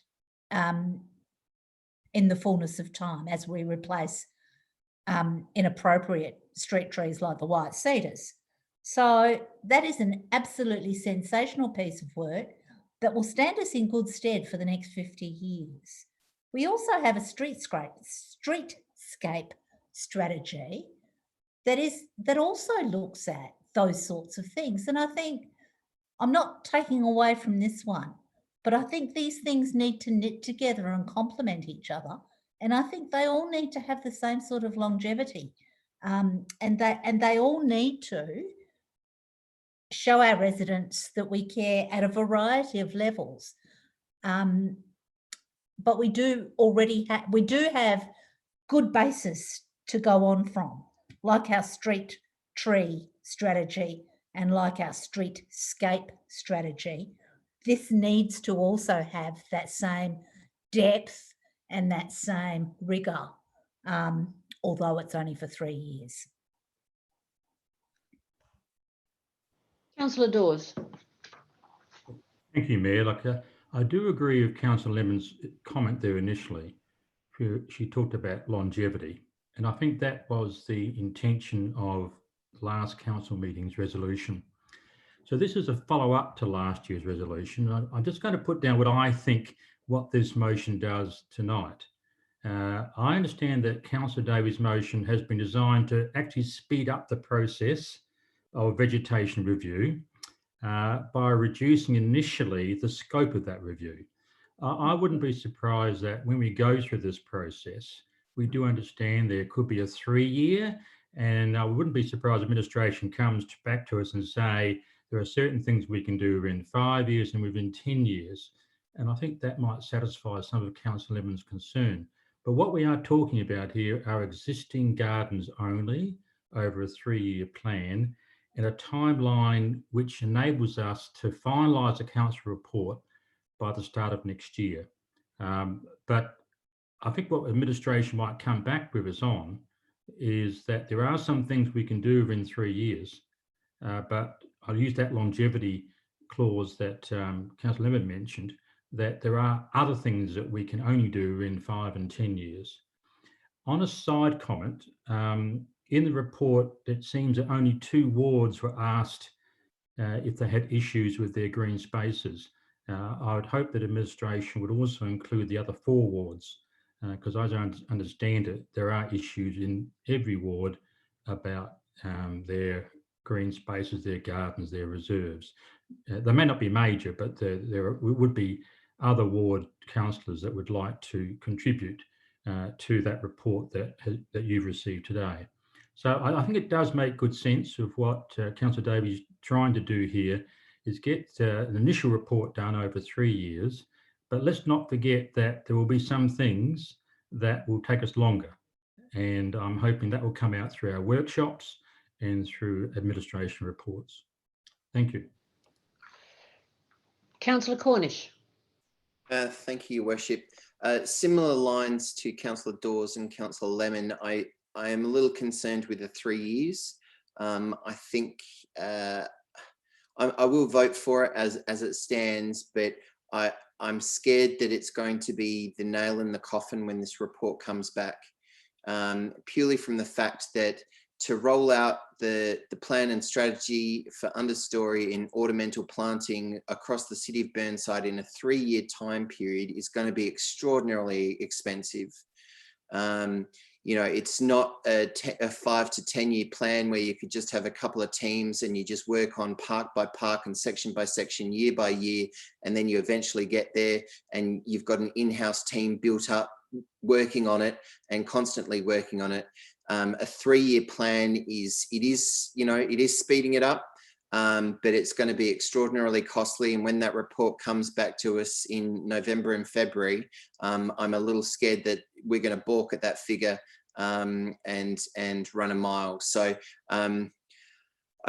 it's the only concern I have, and possibly a 5 or a 10-year strategy might have balanced those figures out over a longer period of time, and we would have, like all of our other delivery of programs and services, even like footpaths, where we don't do them all at once and borrow $20 million and do all the footpaths at once. We've got a small program that spends $1.5 million, and we do a couple of kilometres every year, but we do it consistently, and we'll get there at the end of the day. So I'm a little scared about that 3-year plan. But as I said, I'm happy to support the motion as it stands to see what it comes to. And maybe that might be an option later on, that we can try and spread it out or find something else later on. But I'll support the motion as it stands. Yeah, I just want to remind you before you sum up, we have 7 minutes.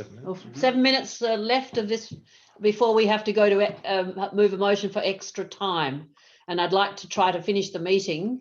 I'm not trying to cut you off, but I'd like to try to finish the meeting at 10:30 without going to getting a motion for extra time.